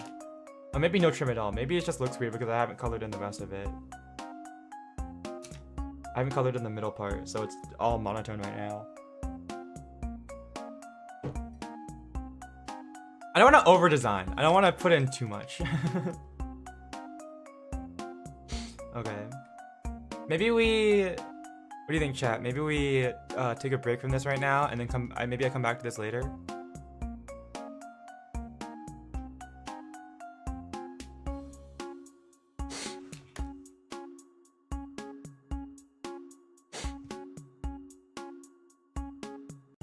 We can get started on the sketches for other things. Okay, yeah. So we've got two more we should probably get. Yeah. We got two more characters we need to do some updated poses for. We got Kriv, the crazy guy, and Warlin, who I need to come up with something for. Let me close this one. I think I have an idea of like, if the party is all like, because I want to put them in like a sort of splash art together, where they're all like, I guess like posing, like doing like a sort of like, you know, pose together where you can match like the arts together. So if Lyrina is facing like this way, like to this direction, right? Then I think I want Kriv to be facing this way to, I guess, stage left. And then Warlin will be like sitting on a barrel in the middle, like facing towards, like straight towards the camera. So then we have like someone facing this way in the middle, and then I think since Pun's character is a slime, we can just sort of do whatever with him. Also, hi Tom, welcome. So I actually already have an idea for Kriv, because I was thinking like I was like I can't come up with any other pose for this goofy beanie baby. Literally here. If you want to know, this was the reference image, for example, that I got from Kaori when she first sent me of like what Lyrina looks like. And obviously I'm basing it off of that. This was hold on. If you guys weren't at the D&D stream last week, where is it? Here was the reference image I got for Victory's character Kriv. It was this. It was a Beanie Baby. So I was like, this is so freaking dumb. This is so freaking dumb. So I was like, how do I turn this into a character? Honestly, I kind of cooked. I really like the outfit on this one. But I was like, it has to look dumb. And honestly, I think I was considering this as well the first time around, but I resisted. The only pose I could think of to not redo this crazy pose that Kriv has is this autistic screeching pose. But I don't want to do that. It would look really dumb. I don't want to have him literally in this pose, dude. So I found a solution. I found something that looks similar to this. It's actually I found a reference pose that I think it strikes a good balance. It sort of looks like this pose, and it looks really silly, but it's sensible, and it's one of my favorite artists, Soiti, or I guess at Huseso on Twitter. They do a bunch of different arts. They're really great artists. They're one of my favorites. But let's see here. Let's see. Where is it?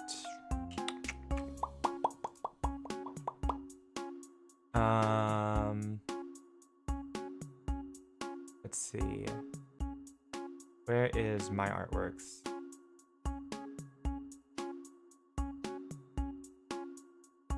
Here we go. It's this pose on the left, except we here. This, but we mirror it. This is, I think, the best pose we can come up with. Vulcan Marvel Star Wars. Yep. Okay. We're gonna draw Kriv in this pose. I think this is the best I can do for Kriv without making him look like a complete dumbass. I mean, he is really dumb, but I don't want him to look like very dumb. So we're gonna draw this pose, this sort of pose, I think. And for Warland, I gotta figure it out, cause okay, let's see here. So where is it? Dang. So we're just gonna sketch the poses right now. I'm not gonna do line art because that would take me forever. But I think getting the poses down would be nice. And if I have my consultation team here, aka everyone in chat, actually I say this, you guys might be my consultation team today, but honestly you guys are always my consultation team. For every stream. But let's see here. Well then I was trying to figure something out. Because if he's gonna be sitting on a barrel, I was like, okay, so I don't know if he should be like, I kind of want him to be in like some sort of cross-legged pose, but I don't know if it should be like, you know, like one, like, I think I should have like one hand off to the side, like holding either a potion or a gun, because that's what Warland is, like an alchemist, but he also like has like, I also gave him pistol because he wanted it, so like, I don't know if he should be like, I don't know if he should be like in this sort of thing, if he should be standing up straight, if he should be like, have if we should have like both legs crossed or maybe like neither legs crossed and sort of like, I think it's like Disney princess have like knees together, like feet apart. Or if it should be like something more casual like this I just drew with like cross-legged, or if it's like, even if it's like this, have like one, like leaned over to like one leg, have like one, and like resting his chin, like resting his elbow, like resting his leg on like here, on like his one leg, and then resting his chin on his hand, you know? Does that make any sense? Like when you if I'm in this cross-legged pose and I lean down, put my elbow on my knee, and then put my chin on my hand. You get what I mean? I don't know what I should do for Warlin for sitting forward, so we'll brainstorm that while I get a sketch for Crib's pose, I suppose, because this is what I'm going for. I think this is the best idea for a pose I can come up with without making him look completely dumb.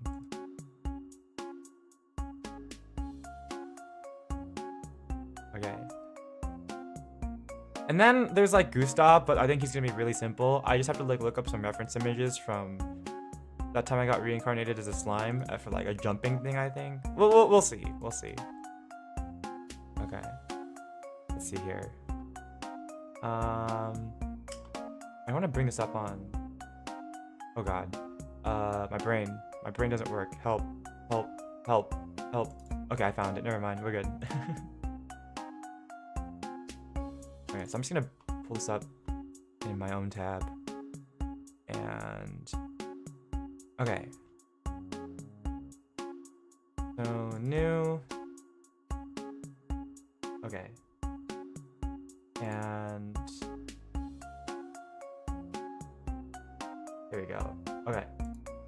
Let's get sketching. Let's sketch.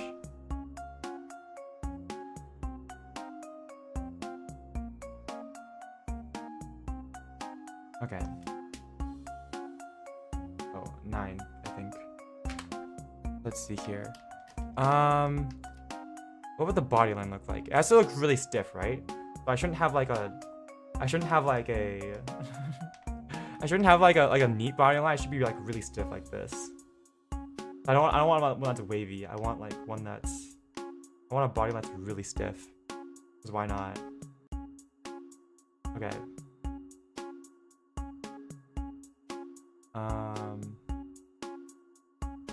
Okay. How do you draw a lizard head again? I don't remember this, man. It's been so long. I did surprisingly well with the dragon lizard head, I think, the first time around, considering I'd never done it before. Okay, now, hold on. I should probably, like, okay. Give myself a little more guidelines than just off of nothing.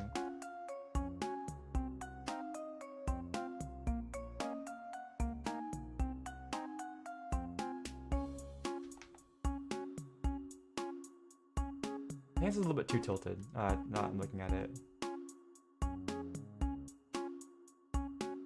Hold on. Is there anything I can do to...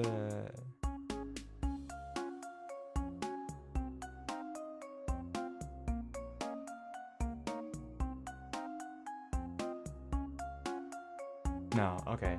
Whatever, it's fine. Okay.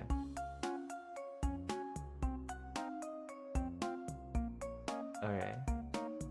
How have you guys been? Have you guys had a good day?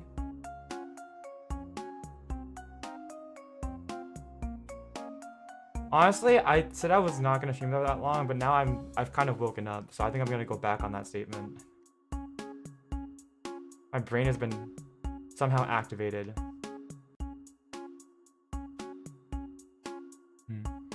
I'm melting. Oh, I'm sorry. Your day just started. Okay, that's good. I mean, I don't. Why did I say that? Your day just started. That's good. What?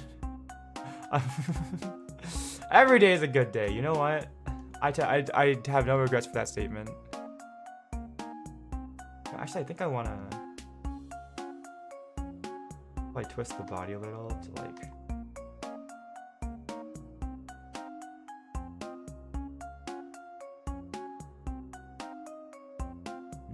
Yeah, it's getting to summer soon.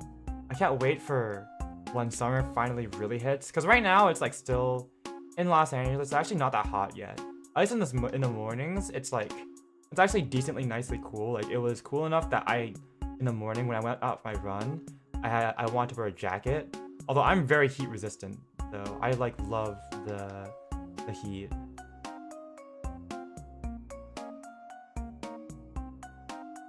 Wait, no, hold on. Actually, I gotta go back a little. I think what I want to do is like.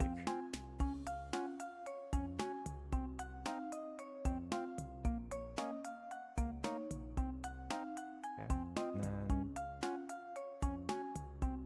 I'm not really sure what I'm doing. I'm just sort of guessing when it comes to the body. Neuron activation. Love the heat is crazy. I think that's bad. But for me, like, it's like, yeah, it's still cool out enough that it's still cool out enough that I'm not like dying yet. But that's gonna change soon because again, my room is the worst insulated room in the entire house. So turning up, it's gonna be, especially with my PC going, it's gonna be hot in my room when I stream. But not, you know what? Honestly, I think I could take it. It's not gonna be nearly as hot as it's not gonna be nearly as hot as in my apartment without AC, because in there during the summer it's legitimately like 90 degrees. It's legitimately like 90 degrees like Fahrenheit. I was gonna say Celsius. Celsius is not correct. Like it's legitimately like like 30. What is that, like 36 degrees, yeah, like 36 degrees Celsius in my room. It's so bad in that room during the summer.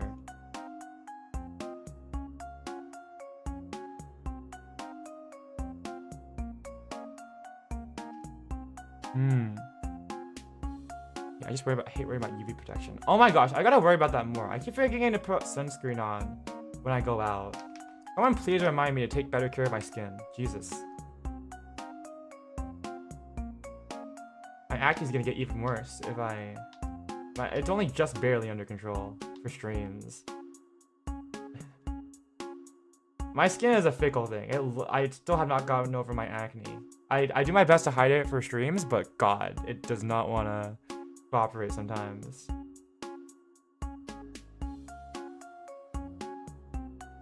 Okay.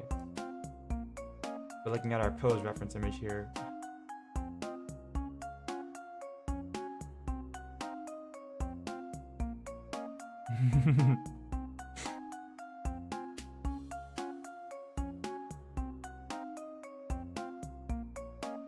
This looks super awkward.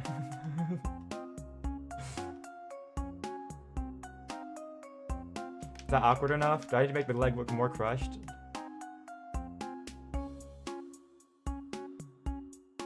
There we go.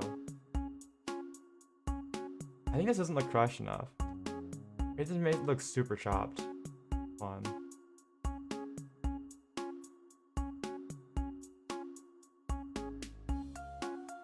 Okay. Nope. Retransform, please.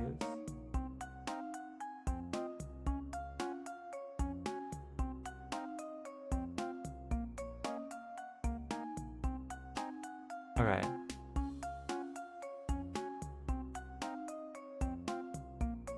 You know, my mom, like, I think my mom actually worries about my acne more than I do. I mean, I think I do want to keep it under control, obviously. But, like, honestly, my mom was like, oh my gosh, we should put you on, like, birth control to get your acne out of here forever. I'm like, Mom, don't you think that's a little extreme? Because I think my sister went on, like, a 6 month or so, like, medication thing. Of like birth control, where like they I'm gonna go back, but in order to like try to rid her of her acne, and my mom was like, yeah, you should do the same thing. I'm like, Mom, don't you think it's a bit much? Don't Maybe she'll do anything for acne. I don't know. Accutane maybe? I don't know. My mom worries about it more than I do. If that tells you anything. I mean, obviously I worry about my looks, but I mean like, I mean like whatever is whatever. As my old roommate put it, you guys can have there's a cute sort of acne that looks sort of like freckles. So I mean, mine isn't that bad. It mainly comes from like when I was like in the high school though, and I did not give a shit about how I looked. So I picked up my acne all the time, and I have some acne scars. Not my best moment, but hey, it's all right. This okay. This is hold on. I need to reset my brain. I'm thinking too hard. Hold on. I need to like.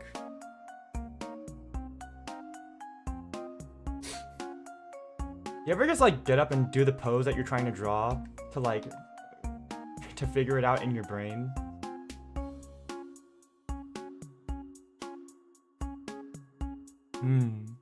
Just on birth control. No, the thing is that also my sister is like a different like gender than me. Like she is biologically a different gender. I think the birth control has like she has different hormones. I think it legitimately has a different effect on her than it does for me. Like I don't understand why you would put me on this thing when like I have very different hormones to my body. She hasn't put me on it yet, thankfully. I don't think she remembered. But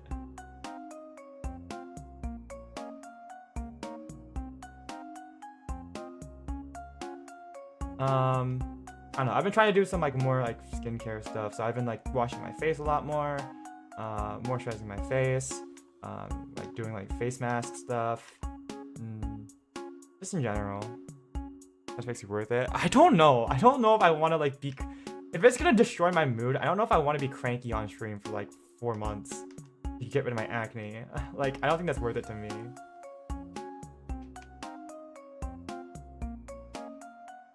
I'm gonna be back. I'm gonna go look in the mirror. I always do this. I'm like trying to like figure out a pose. I just go look in the mirror real quick. I just do the pose myself, look in the mirror, and then I come back and I do it. Give me a sec. I really need to give myself a full body mirror.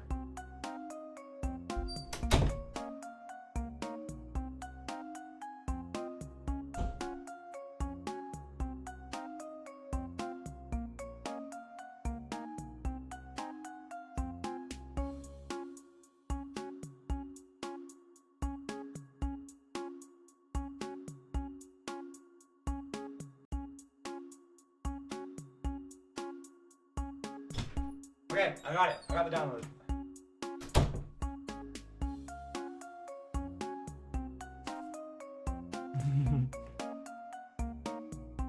Oop, that's the wrong thing. There we go.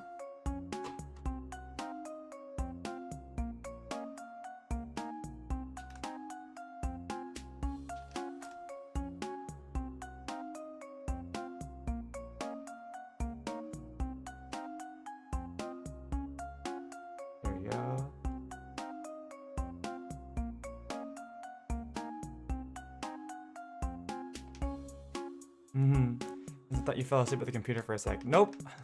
Oh, shoot. Actually, hold on. Is it working? Hold on.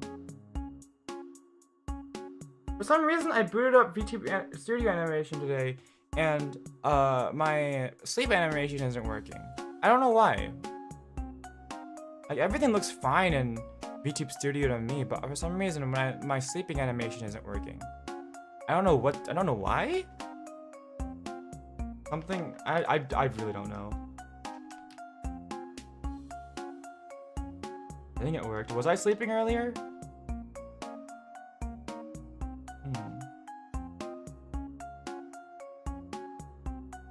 I don't know. I don't think it was working. I gotta figure out what happened.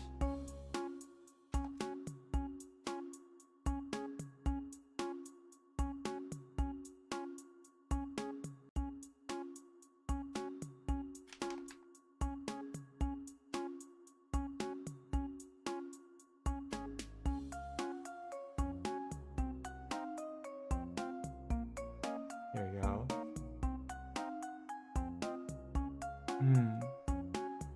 Birth control pills on men. Yeah, my mom's like, it shouldn't have any effect on you because you won't get pregnant. And I'm like, Mom, I don't think that's how, I'm not sure about how that works. But also, like, I don't want to mess around with my hormones, man. Like, what if it makes it worse? This was like a year ago, though. I think she's dropped it. But my skin still does break out pretty easily. I gotta work on that.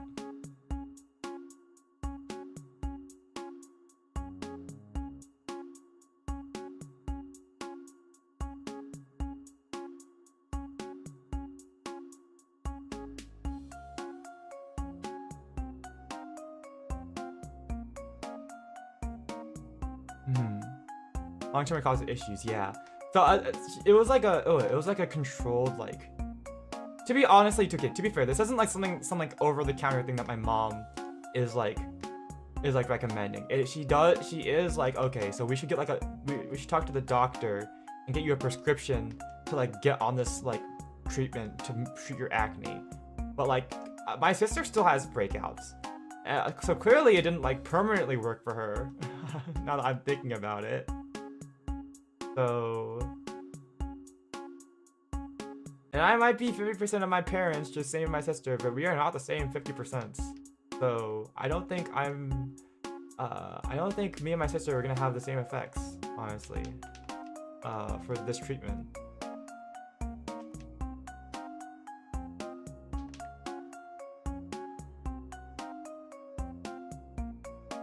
Come on, I gotta go look in the mirror again.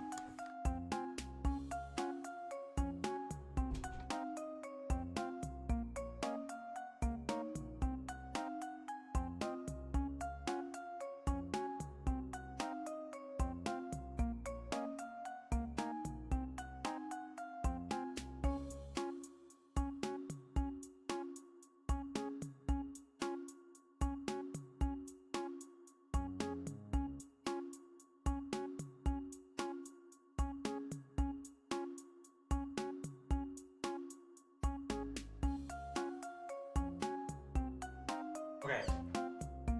The legs are harder to do than I thought they would be. Yeah, checking himself out. That makes me sound like a weirdo. No, I just post my own things. I post for my own drawings.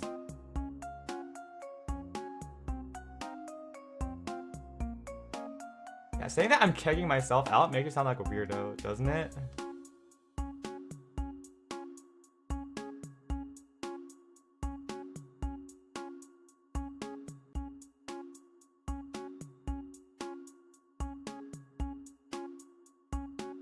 There you go.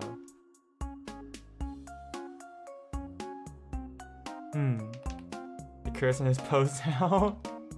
Yeah, I need to draw one of those comics. Here, I was working on a here, actually, let's see here. I was working on a comic between me and my sis. You guys get a quick preview of it. I haven't worked on it in a bit, but I want to make like just like a little shorty manga style comic for like a little thing me and my sister had recently. I still haven't decided on what my sister's like look should be. I know she has like a wolf's cut. I just don't know if I can draw it wavy enough to like do it justice. But let's see here.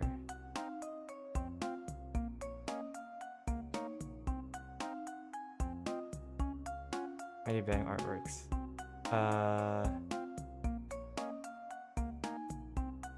Where is it? There you go. I was trying to figure this stuff out. that's where this came from. But how did I get on this again? I don't remember.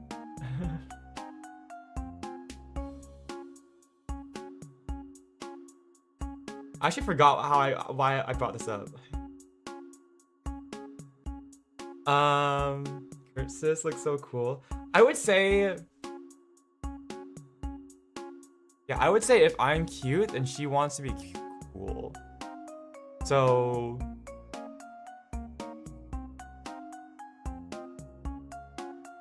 in some ways, I can probably match her girliness, but like, no, in some ways, I'm probably more girly than her, but not in others.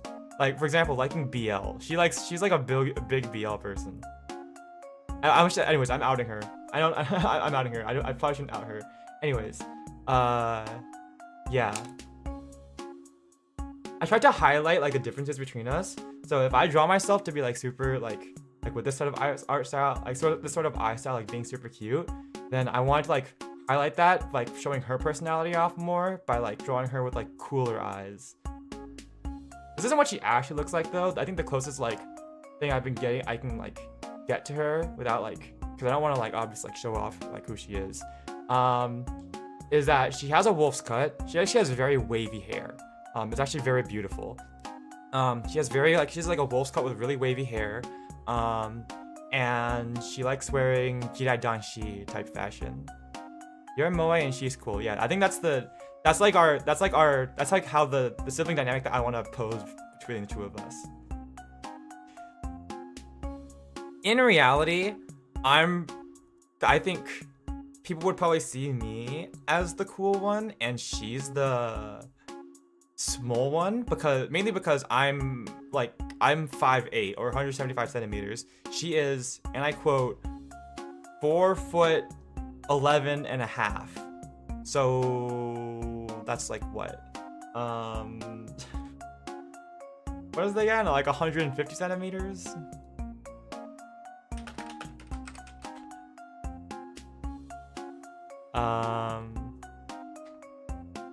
Yeah, she's like 150 centimeters. So yeah. So but like I think like if you were to meet us, the dynamic between us is that she's a prickly sort of person. I think our dynamic is like we have like when we interact with each other, I think our dynamic is usually more like, at least in the house, it's like the Shinonome twins from Project Sekai. She's Enna if she's Enna except no, I think in this dynamic she's Enna and I'm Akito, I guess. Yeah, no, I think she's like Enna, and then I'm Akito, but if Akito was like also Emu. That's like our dynamic, I think. Yeah.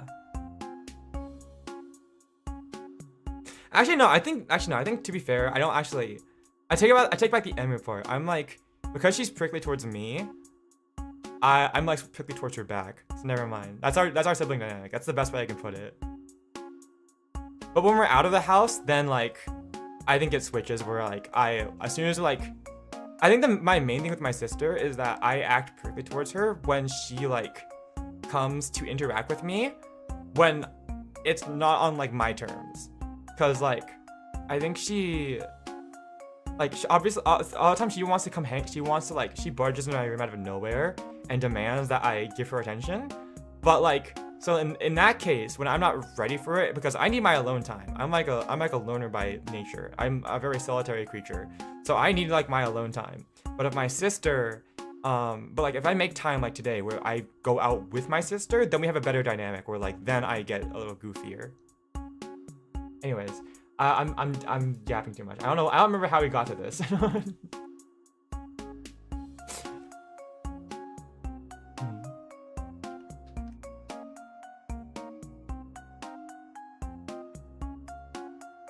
Why did I bring that up? I thought it was relevant to some part of the conversation, and then I totally forgot. I'm gonna be completely honest.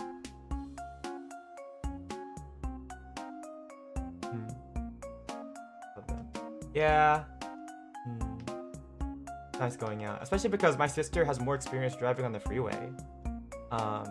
So she can take me to places on the freeway that I probably shouldn't be going to yet, because I literally had my first freeway driving experience like yesterday. I drove on the freeway for the first time yesterday. My mom made it seem really scary, but in my mind I was like, this is like not that bad. It's like switching lanes. Actually, I'm gonna be so for real. We went faster on the residential roads than we did on the freeway. This is not even a joke.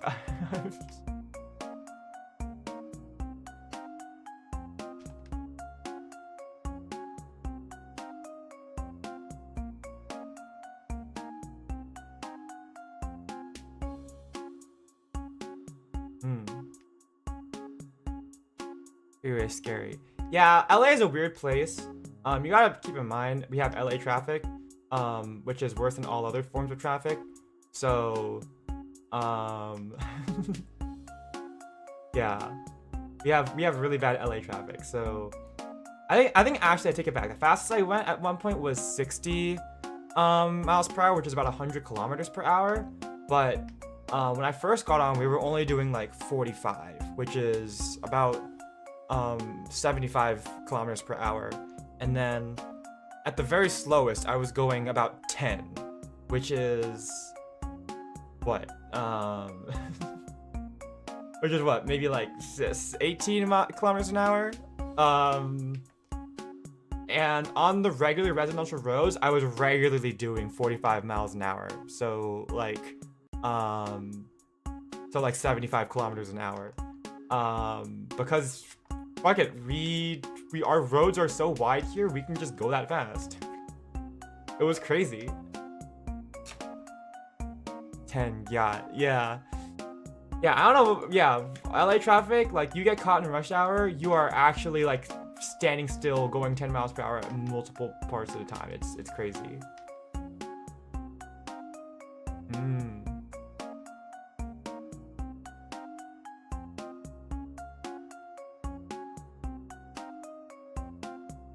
Yeah, no, that was alright. We went and my mom took me and we drove. It was alright. It was nice. It wasn't that bad. I probably need to. I don't want to be overconfident though, so I should probably get a little bit more practice before I drive, like, say, like an hour out. But I feel pretty confident in my ability to drive on the freeway, even though I haven't really done it much. I feel pretty confident in my ability to do it. So. That's irritating. You get used to it. You really do get used to it. I feel like he's not crouching enough. I feel like I need to, like, make the crouch, like, more, like, intense. Hold on.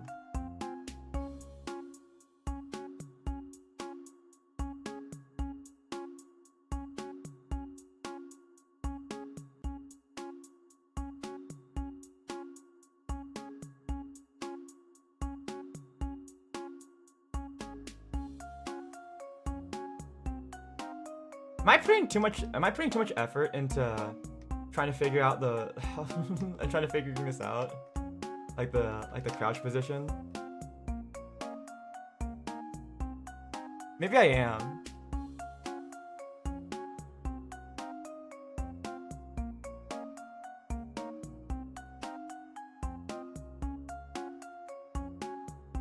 Anyways, yeah, LA traffic is bad.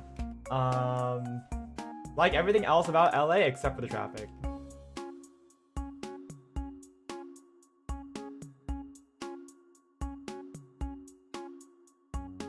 There you go.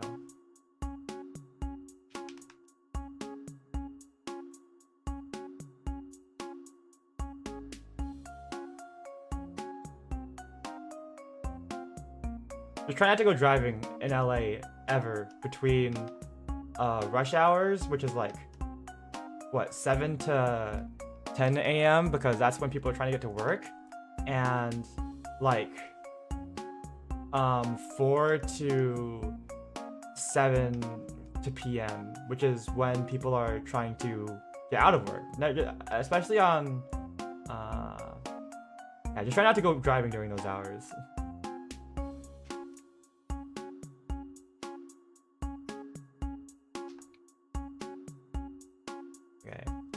feel like I could make this a little bit weirder looking. But maybe I think I'm spending too much time on this. Hold on, I want to like really stretch this out right here. Okay. Make it look weird.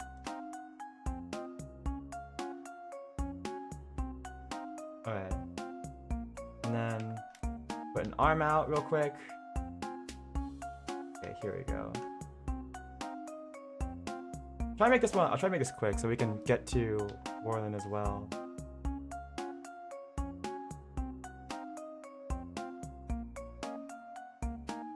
And then, okay. Thank God everything else is normal about this Dragonborn except for like their heads. I can do like, except for their feet they don't really have. They have different feet, but at least I can do like the body shape the same as I normally do.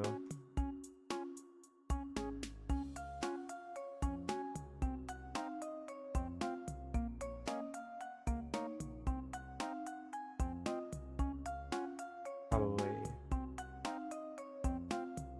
collarbone. Okay.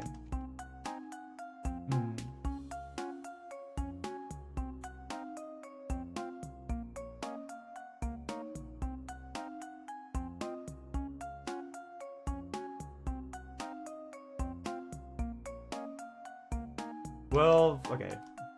I will refine the sketch later. I just want to get like a basic pose in. And like I mean, I think obviously like, right? We like make him scream like he normally does. Yeah, how do you draw like these like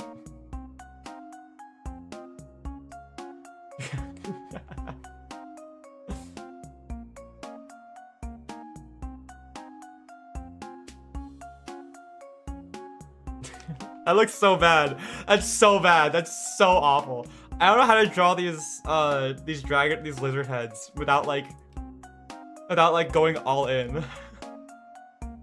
Like I if I start drawing it, I can do it like to sketch it. Oh god. Greip. Hi Carrie.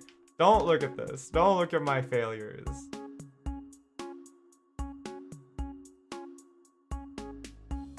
Hi, Carrie. My arena's going well. We're trying to figure out... We stopped for a bit because we're trying to figure out the colors for right now, but this is what we got. So... That's Carrie. She's playing Lyrina. And we're trying to figure out what color her top should be right here. So we kind of put a pause on that because we're trying to figure it out. I just script perfectly. It kind of does. Hold on, I have a solution to this actually. Hold on.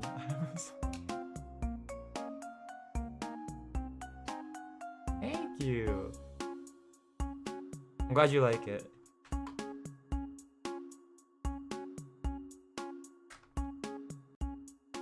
There we go. Perfect. That will be Kriv for now.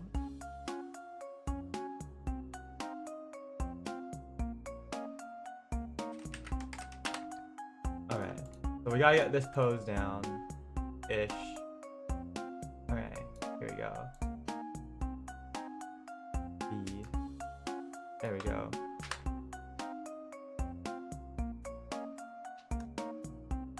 Alright. I feel like I gotta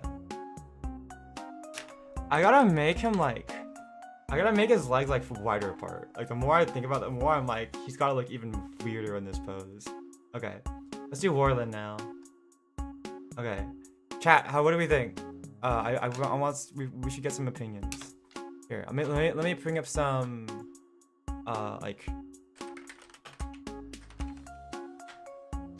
sitting poses so we could like we get some ideas.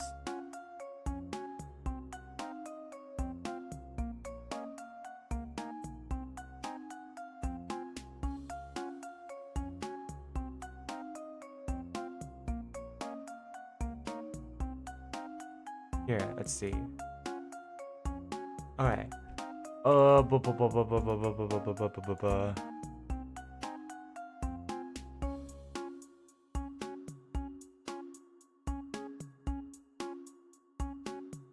Alright. Let's see.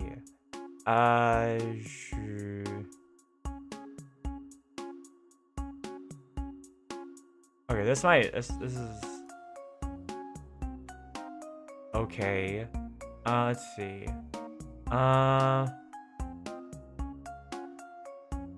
Okay, here, this one.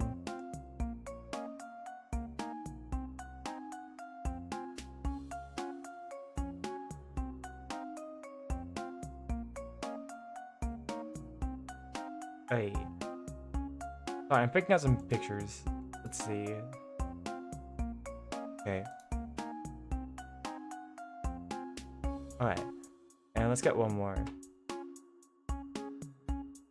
The hell is that? No, I'm not trying that. Okay. Let's see. So we're gonna have Warland sitting on top of a gunpowder keg because his last name is Powdercraft and he loves being in gunpowder. I think those two should be enough because this is Warland. His hair, if you couldn't tell, because it's not very obvious, his hair isn't actually gray.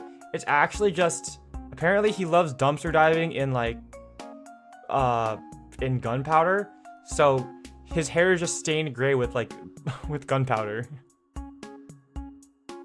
Okay, here we go.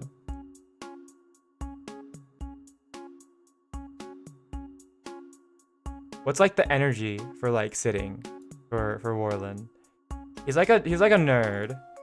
I was wondering, like, for example, like should he be like resting his chin on like his hand, or like is he just like what is he doing with his arms basically? What are we thinking? I don't think I want this for the body. This is a bit weird. This doesn't really like, I don't know.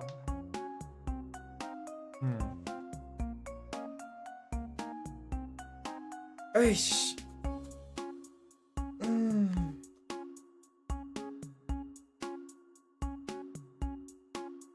Yes, pose rest. Yes, we're trying to figure out a sitting pose. Hi, Black Cat. Hello again.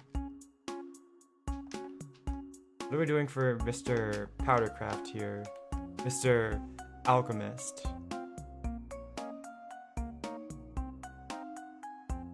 I guess we could just get doodling, we could figure it out. Because I mean, for like a key art, right? Because it's gonna be like a key art. I don't want to like have him like crouched over. I do think I want him to be like in, for example, this like B one. I don't necessarily know if I want him to be crouched over because then it's like, I don't know. I feel like this is gonna be hiding some details, like how tall he really is or something. I mean, he's a gnome, so he's super fucking short. But I mean,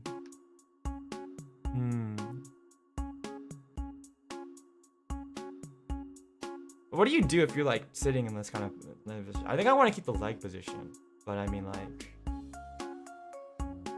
is he like double cross-legged instead of like having one over? Like,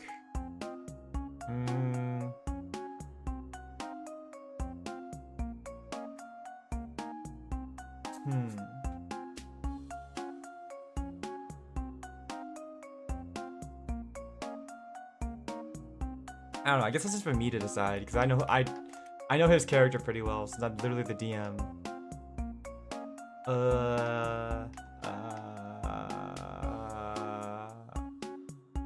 Oh god. I think maybe like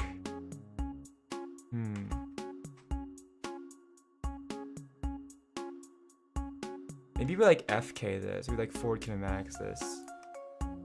So this sort of body position might be nice for this, and then maybe like at least the way the torso is, and then maybe we go from there. Maybe like maybe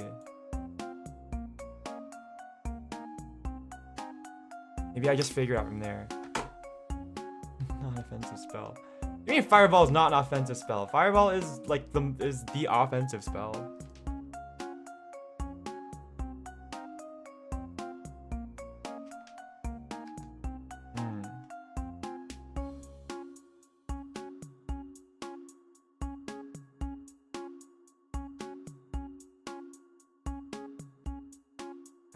Maybe I just draw the body and then the arms will come to me naturally.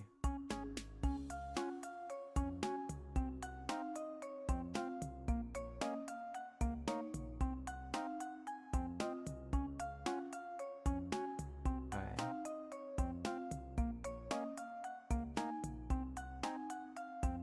I don't know, man. A big explosion of fire, literally a fireball. That sounds like a pretty offensive spell.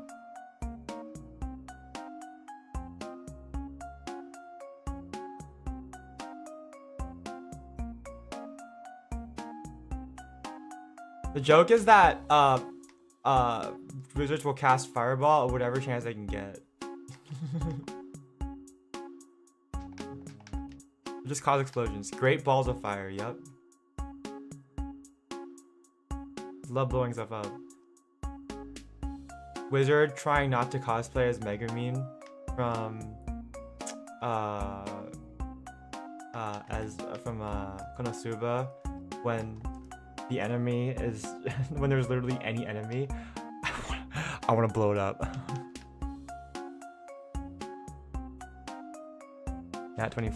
You can't nat 20 a fireball. Fireball doesn't require you to make a roll. If there's a nat 20 and fireball's involved, then they're living. No, it's okay. It's a joke. I get it.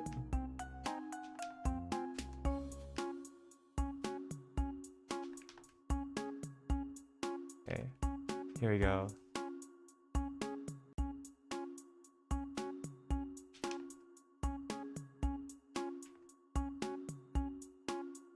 Alright. The question is, what is Warland doing with his arms? If he's fiddling with a gun, how do we do this? You know?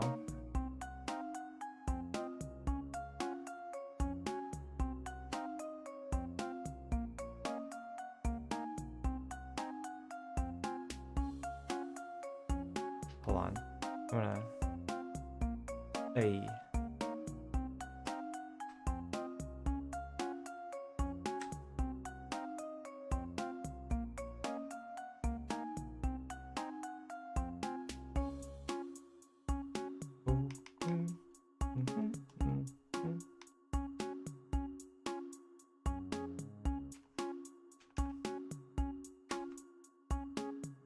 Oh, nope. Turn off free transform, please. There you go. Alright. Here we go.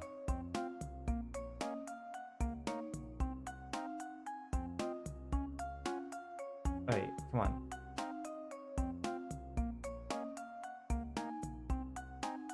Okay. He's had a little squashed. He's a little gnome person, so he should get like a smaller head.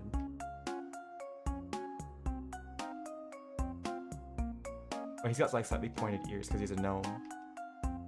Oh. Orland. Okay. Orland gunpowder man. Powder monkey. There we go.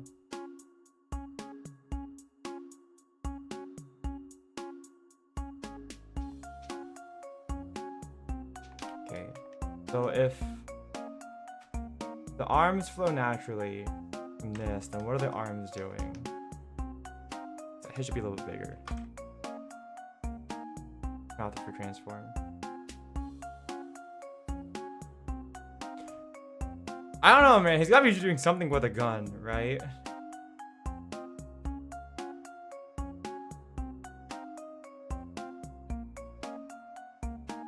I don't know. The most I can think of is like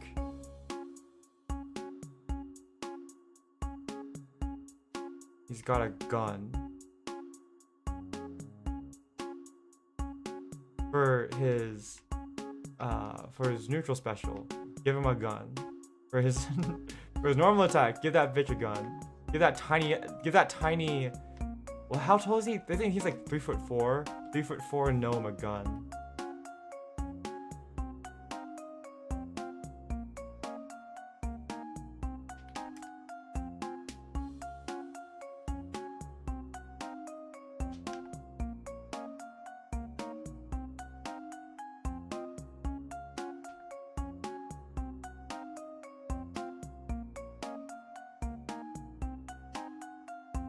Okay. Hey.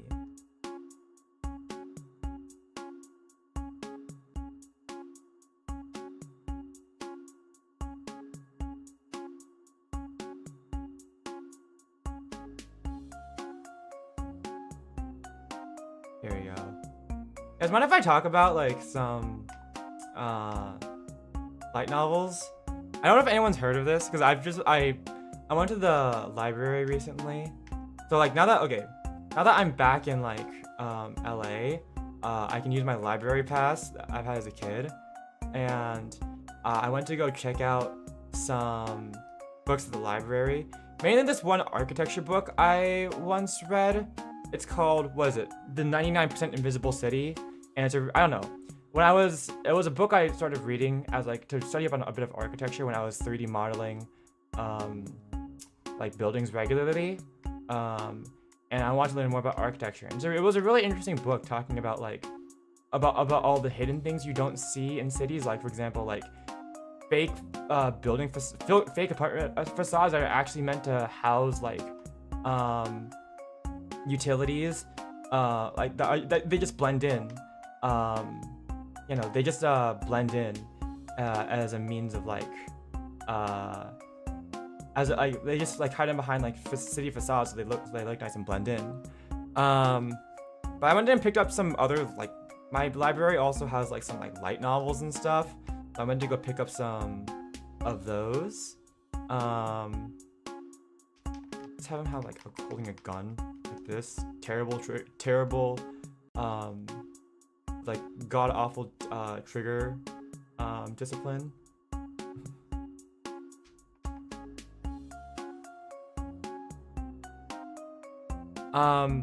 But honestly, I was really surprised. They have a light novel I checked out called, what was it? The Disappearance of Hatsune Miku.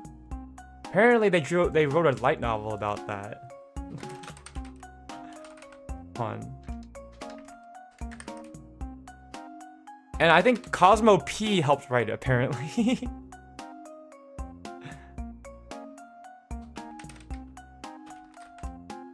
Here. This is real. Here we go. Oh my gosh, it's so big. I think this is old. This is like not a new thing. When was this published? It's got a 53% rating?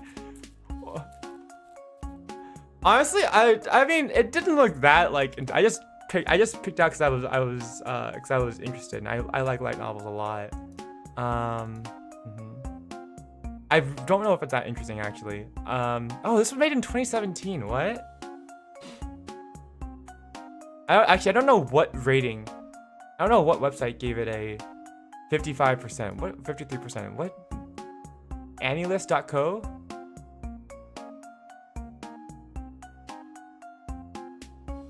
No clue. I have no clue what the rating on this is. Oh, average score 55%, mean score 65%. Okay. I don't know if it's that good. I'm gonna be real. I haven't read it yet. I have not read it yet. But the one while I was like looking around, I also found a light novel series called here we go. Irina the Vampire Cosmonaut. I have never heard of this. Clearly it's popular enough to like have an English clearly it was popular enough to have an English translation, but I had never heard of this. I think the light novel was first published in like 2016. Yeah, December 2016. And there was a manga from 2018 to 2023, and then a anime for this light novel series back in 2021. Have any of you ever heard of this? Because honestly, when I first read the title, I thought it was kind of completely absurd. But then I actually started reading it, and I was like, wait, this is actually really good, and I'm completely hooked now. So at some point before I have to go back to college to finish up the last of my classes, I might go back and like read the rest of this. But I'm entirely hooked on this now. On this light novel series now. I read it. Yeah, we were talking about this in call the other night. That's why I was talking about it with Jay. So.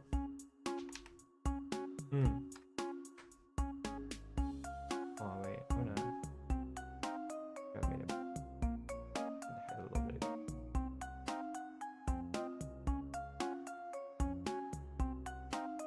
Anyways, I'm completely hooked on this now because, I don't know. I thought, cause it takes place in like it's like semi-historic. It's like historic.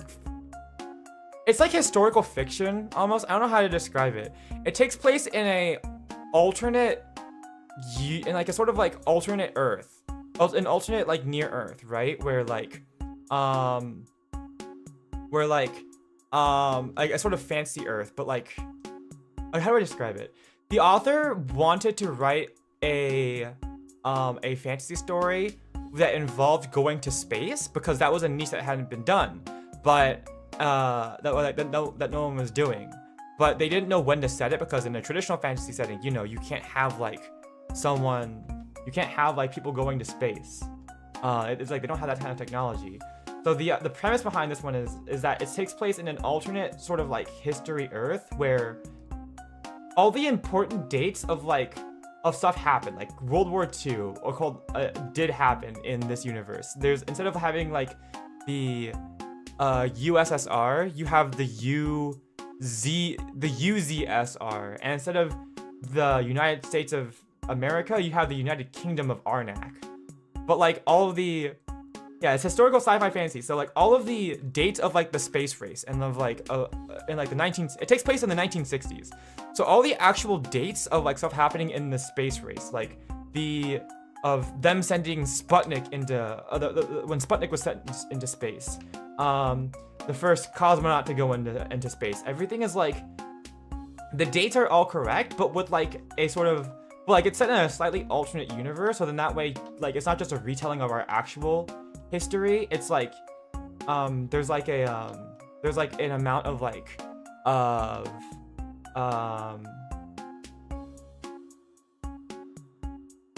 there's like an amount of like leeway they can have with the story.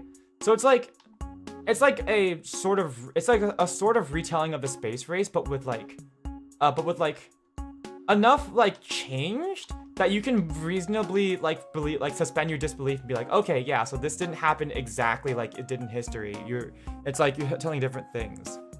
And in this, I thought it was completely absurd that like, why would you introduce vampires into the space race, like, and have a cosmonaut as a vampire? That's why I picked it up, because like this sounds so absurd, but it's actually really interesting because I think like instead of in this universe, it's just like, instead of it being like a traditional fantasy vampire, it's like vampires are just like an alternate species of or an alternate like offshoot of like human evolution. So they're like humans, but like instead they just have better, they're just more well adapted to like cold environments, and they have like and they drink blood, but like not like, but like other than that, they're just pretty much people, like regular people. So it gets to explore some like pieces of like some like aspects of modern history, like and stuff that happened during the space race, like systemic discrimination against different people of different races, corruption in like government corruption. It gets to explore those like types of themes in a fantasy, in like a sort of fantasy thing that you don't normally get to see. Obviously with like the UZSR being like the USSR, and it also takes place in this world's version of the USSR, which I think is a nice like change of pace. But I think it's a really interesting way to tell a story, and while it does deal with like, and for example, like I think to give like an example, I think there was like in the second book. I've only read the first 2 parts of the series. They substituted I believe a really famous incident in America, historical event in America that set off a bunch of the Black people's rights movements, people of color movements, but instead of substituting it with they substituted it with like Dompiers, or like people who are descended from vampires, using them as like a standard for people of color. So it gets to like explore that kind of like theme, but I think overall, even though it does deal with some like heavy themes of like corruption and stuff, it's ultimately a story about like human wishes and how despite all the corruption, kindness and human wishes win out in the end. And it's a really nice, in that perspective, it's really nice because it hits the themes are so much more like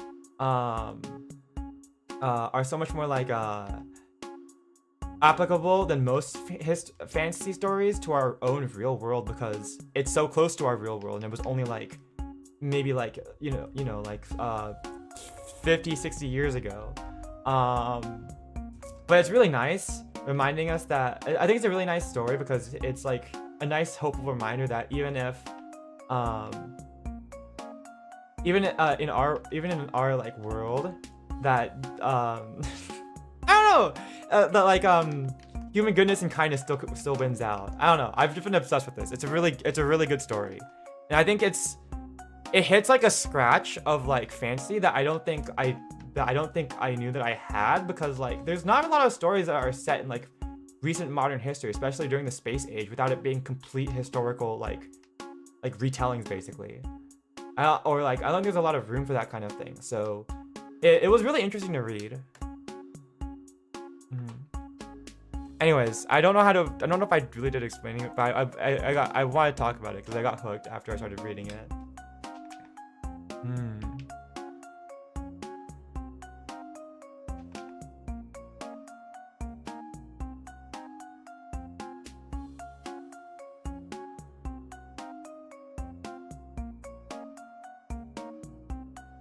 And it's not like too heavy-handed. I think it deals with some like harsh realities, but ultimately it is a nice story, and a pretty romantic one at that. So I think, but yeah, no, it was a nice story. It's not too heavy-handed, I don't think. I think it's nice in the way that it doesn't shy away from certain themes, but also doesn't like it doesn't like make it heavy-handed, I guess. I don't know. I do something so that actors is post-apocalyptic. Yeah, I think in one of the afterwards in one of the light novels, or like the first series, I think the author was talking about how they were thinking about making it set post-apocalyptic, but then they decided not to.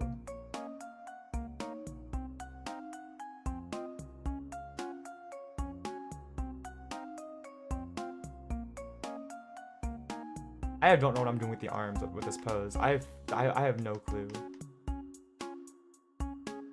Anyways, I wanted to share it because I've been having a really fun time reading Greip into the Vampire Cosmonaut. It was really good. It was like unexpected for something I just randomly picked up at the library. It was unexpectedly good, and now I'm obsessed.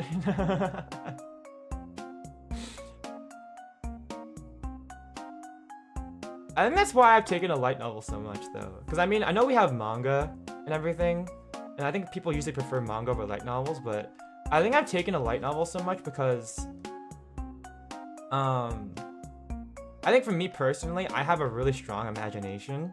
So in some ways, I find it even more engaging to read a light novel than to read a light novel than to read a manga, because manga are interesting and is good in its own way. I will say I do love looking at panels and see how beautifully drawn all the panels are, but sometimes I do like to let my imagination do the taking. And honestly, I think ever since I started picking up light novels, I really love just sort of like picking up random. It doesn't have to be light novels necessarily. It could also be like, it's also like manga, but just like random books that I haven't heard of, random stories, and then being pleasantly surprised when it doesn't really meet like meet my expectations. It was really cool reading that. And I think also for me personally, it also did a good job of reigniting some of the some of what I remembered making me personally invested in astronomy when I was a kid. So that, like, some of the I think it did a really good job of evoking the old romanticism of behind astronomy that I think is lost a bit in the modern age, and what it must have been like living in that old age living in the 60s, discovering all of this. Like, I mean, it's easy to look back on history now and how stuff happened and or see stuff, but I think it's really cool, like, putting yourself into the scene and like imagining how exciting it must have been to see like the first manned space flights and how world shattering that must have been. It was pretty cool, I think.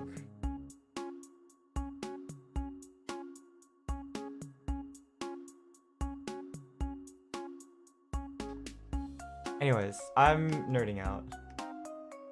At this point, I'm really just yapping. I should probably end stream soon.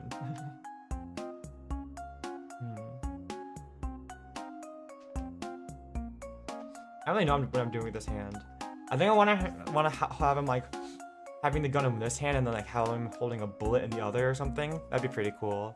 Like he's reloading his pistol, like his flintlock.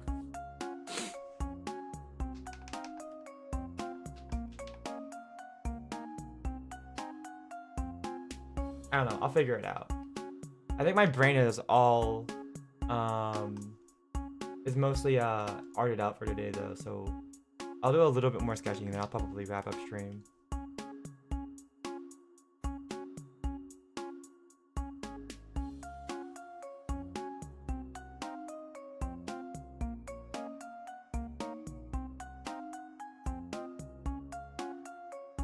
Yeah, library is a great place. They have so many more manga and light novels than when I was a kid, because I actually got my first start into manga and stuff when I was like through my local library, because they just had a couple copies of like whatever lying around, and I got to reading that, so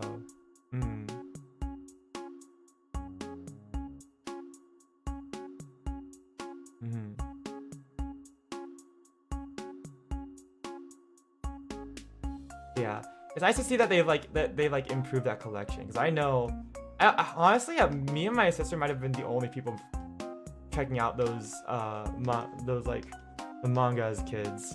I don't remember anyone else. Maybe we just hogged them actually. I don't know.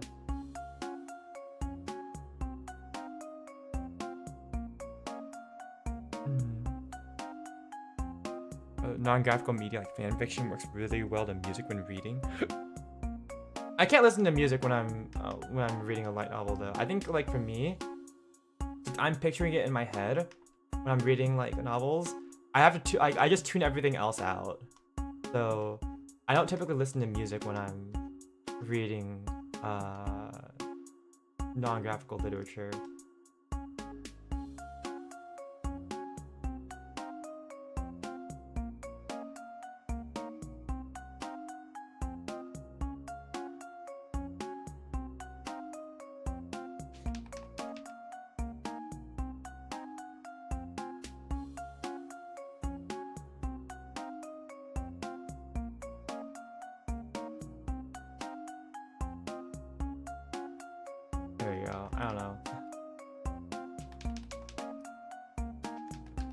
We'll figure it out. I'm not really like, I think I'm good for today.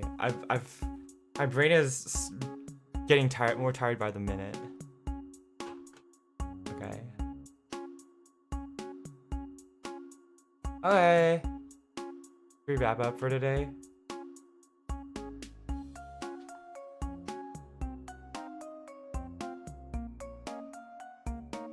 Okie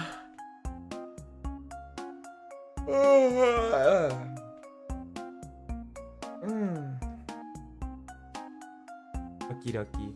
Thank you, chat, for being my editors consultation team. For being my consultation team today. It was a lot of fun. Actually, I don't think I would have made as many good decisions if it wasn't for you guys. You guys made some really great decisions. I said that. Now that I think about it, it was like 2. But I mean, like, we did a lot of good brainstorming. So, when I look back on it, I didn't think it was that good, but I think honestly, I really did underestimate how long rendering was gonna take. I thought coloring was gonna take a little bit less time, but that's probably because most of the time I just paint bucket stuff and then call it a day. But I really want to do my best. But yeah, this is gonna need quite a bit more work, and I'm gonna need quite a bit more rest. Cause right now I am drained. Like I'm so drained. But it's okay. I'll post my stream schedule tomorrow. I actually already have like 2 of my 3 streams for next week planned out. So I will get that up soon. Don't worry. We're gonna be playing some stuff. I think actually it's a sneak peek. Me and Plum are gonna be doing stuff again. Stuff again. Doing stuff again. We're gonna be doing like a Soul Link Nuzlocke of Pokemon Fire Red and Leaf Green. Plum's never done a Soul Link, I don't think. That should be interesting. But I think we're doing a Soul Link. Whatever, sure. But yeah, and then I had something planned for Sunday, but I forgot what it was. So I have to remember what that was. But I know I have something for Sunday. Wait, no. Actually, no. I take it back. I don't have anything for Sunday. Actually, I was going to go to an event with my sister on next Sunday. So never mind. Maybe we have to skip a stream next week. So I'll figure it out. Okay, never mind. Okay. Okay. I'll catch you guys later. I'll keep you guys posted on if I have any updates about the artworks that we were doing for today. Mainly because I'm gonna be streaming D&D again, so yeah. Okay. Well, that's all I got. I'm gonna go get some dinner and also probably some sleep because I'm very tired. I'm also gonna shower. Yippee! Okay. Thank you for coming and chatting with me. I love chatting with you guys so much. Okay. Bye bye. I will see you guys later. Osashi. Bye bye. See ya. Are we really doing this now? Is this my new outro? Sure, whatever. I will doing it. Osashi. Bye bye. See ya guys.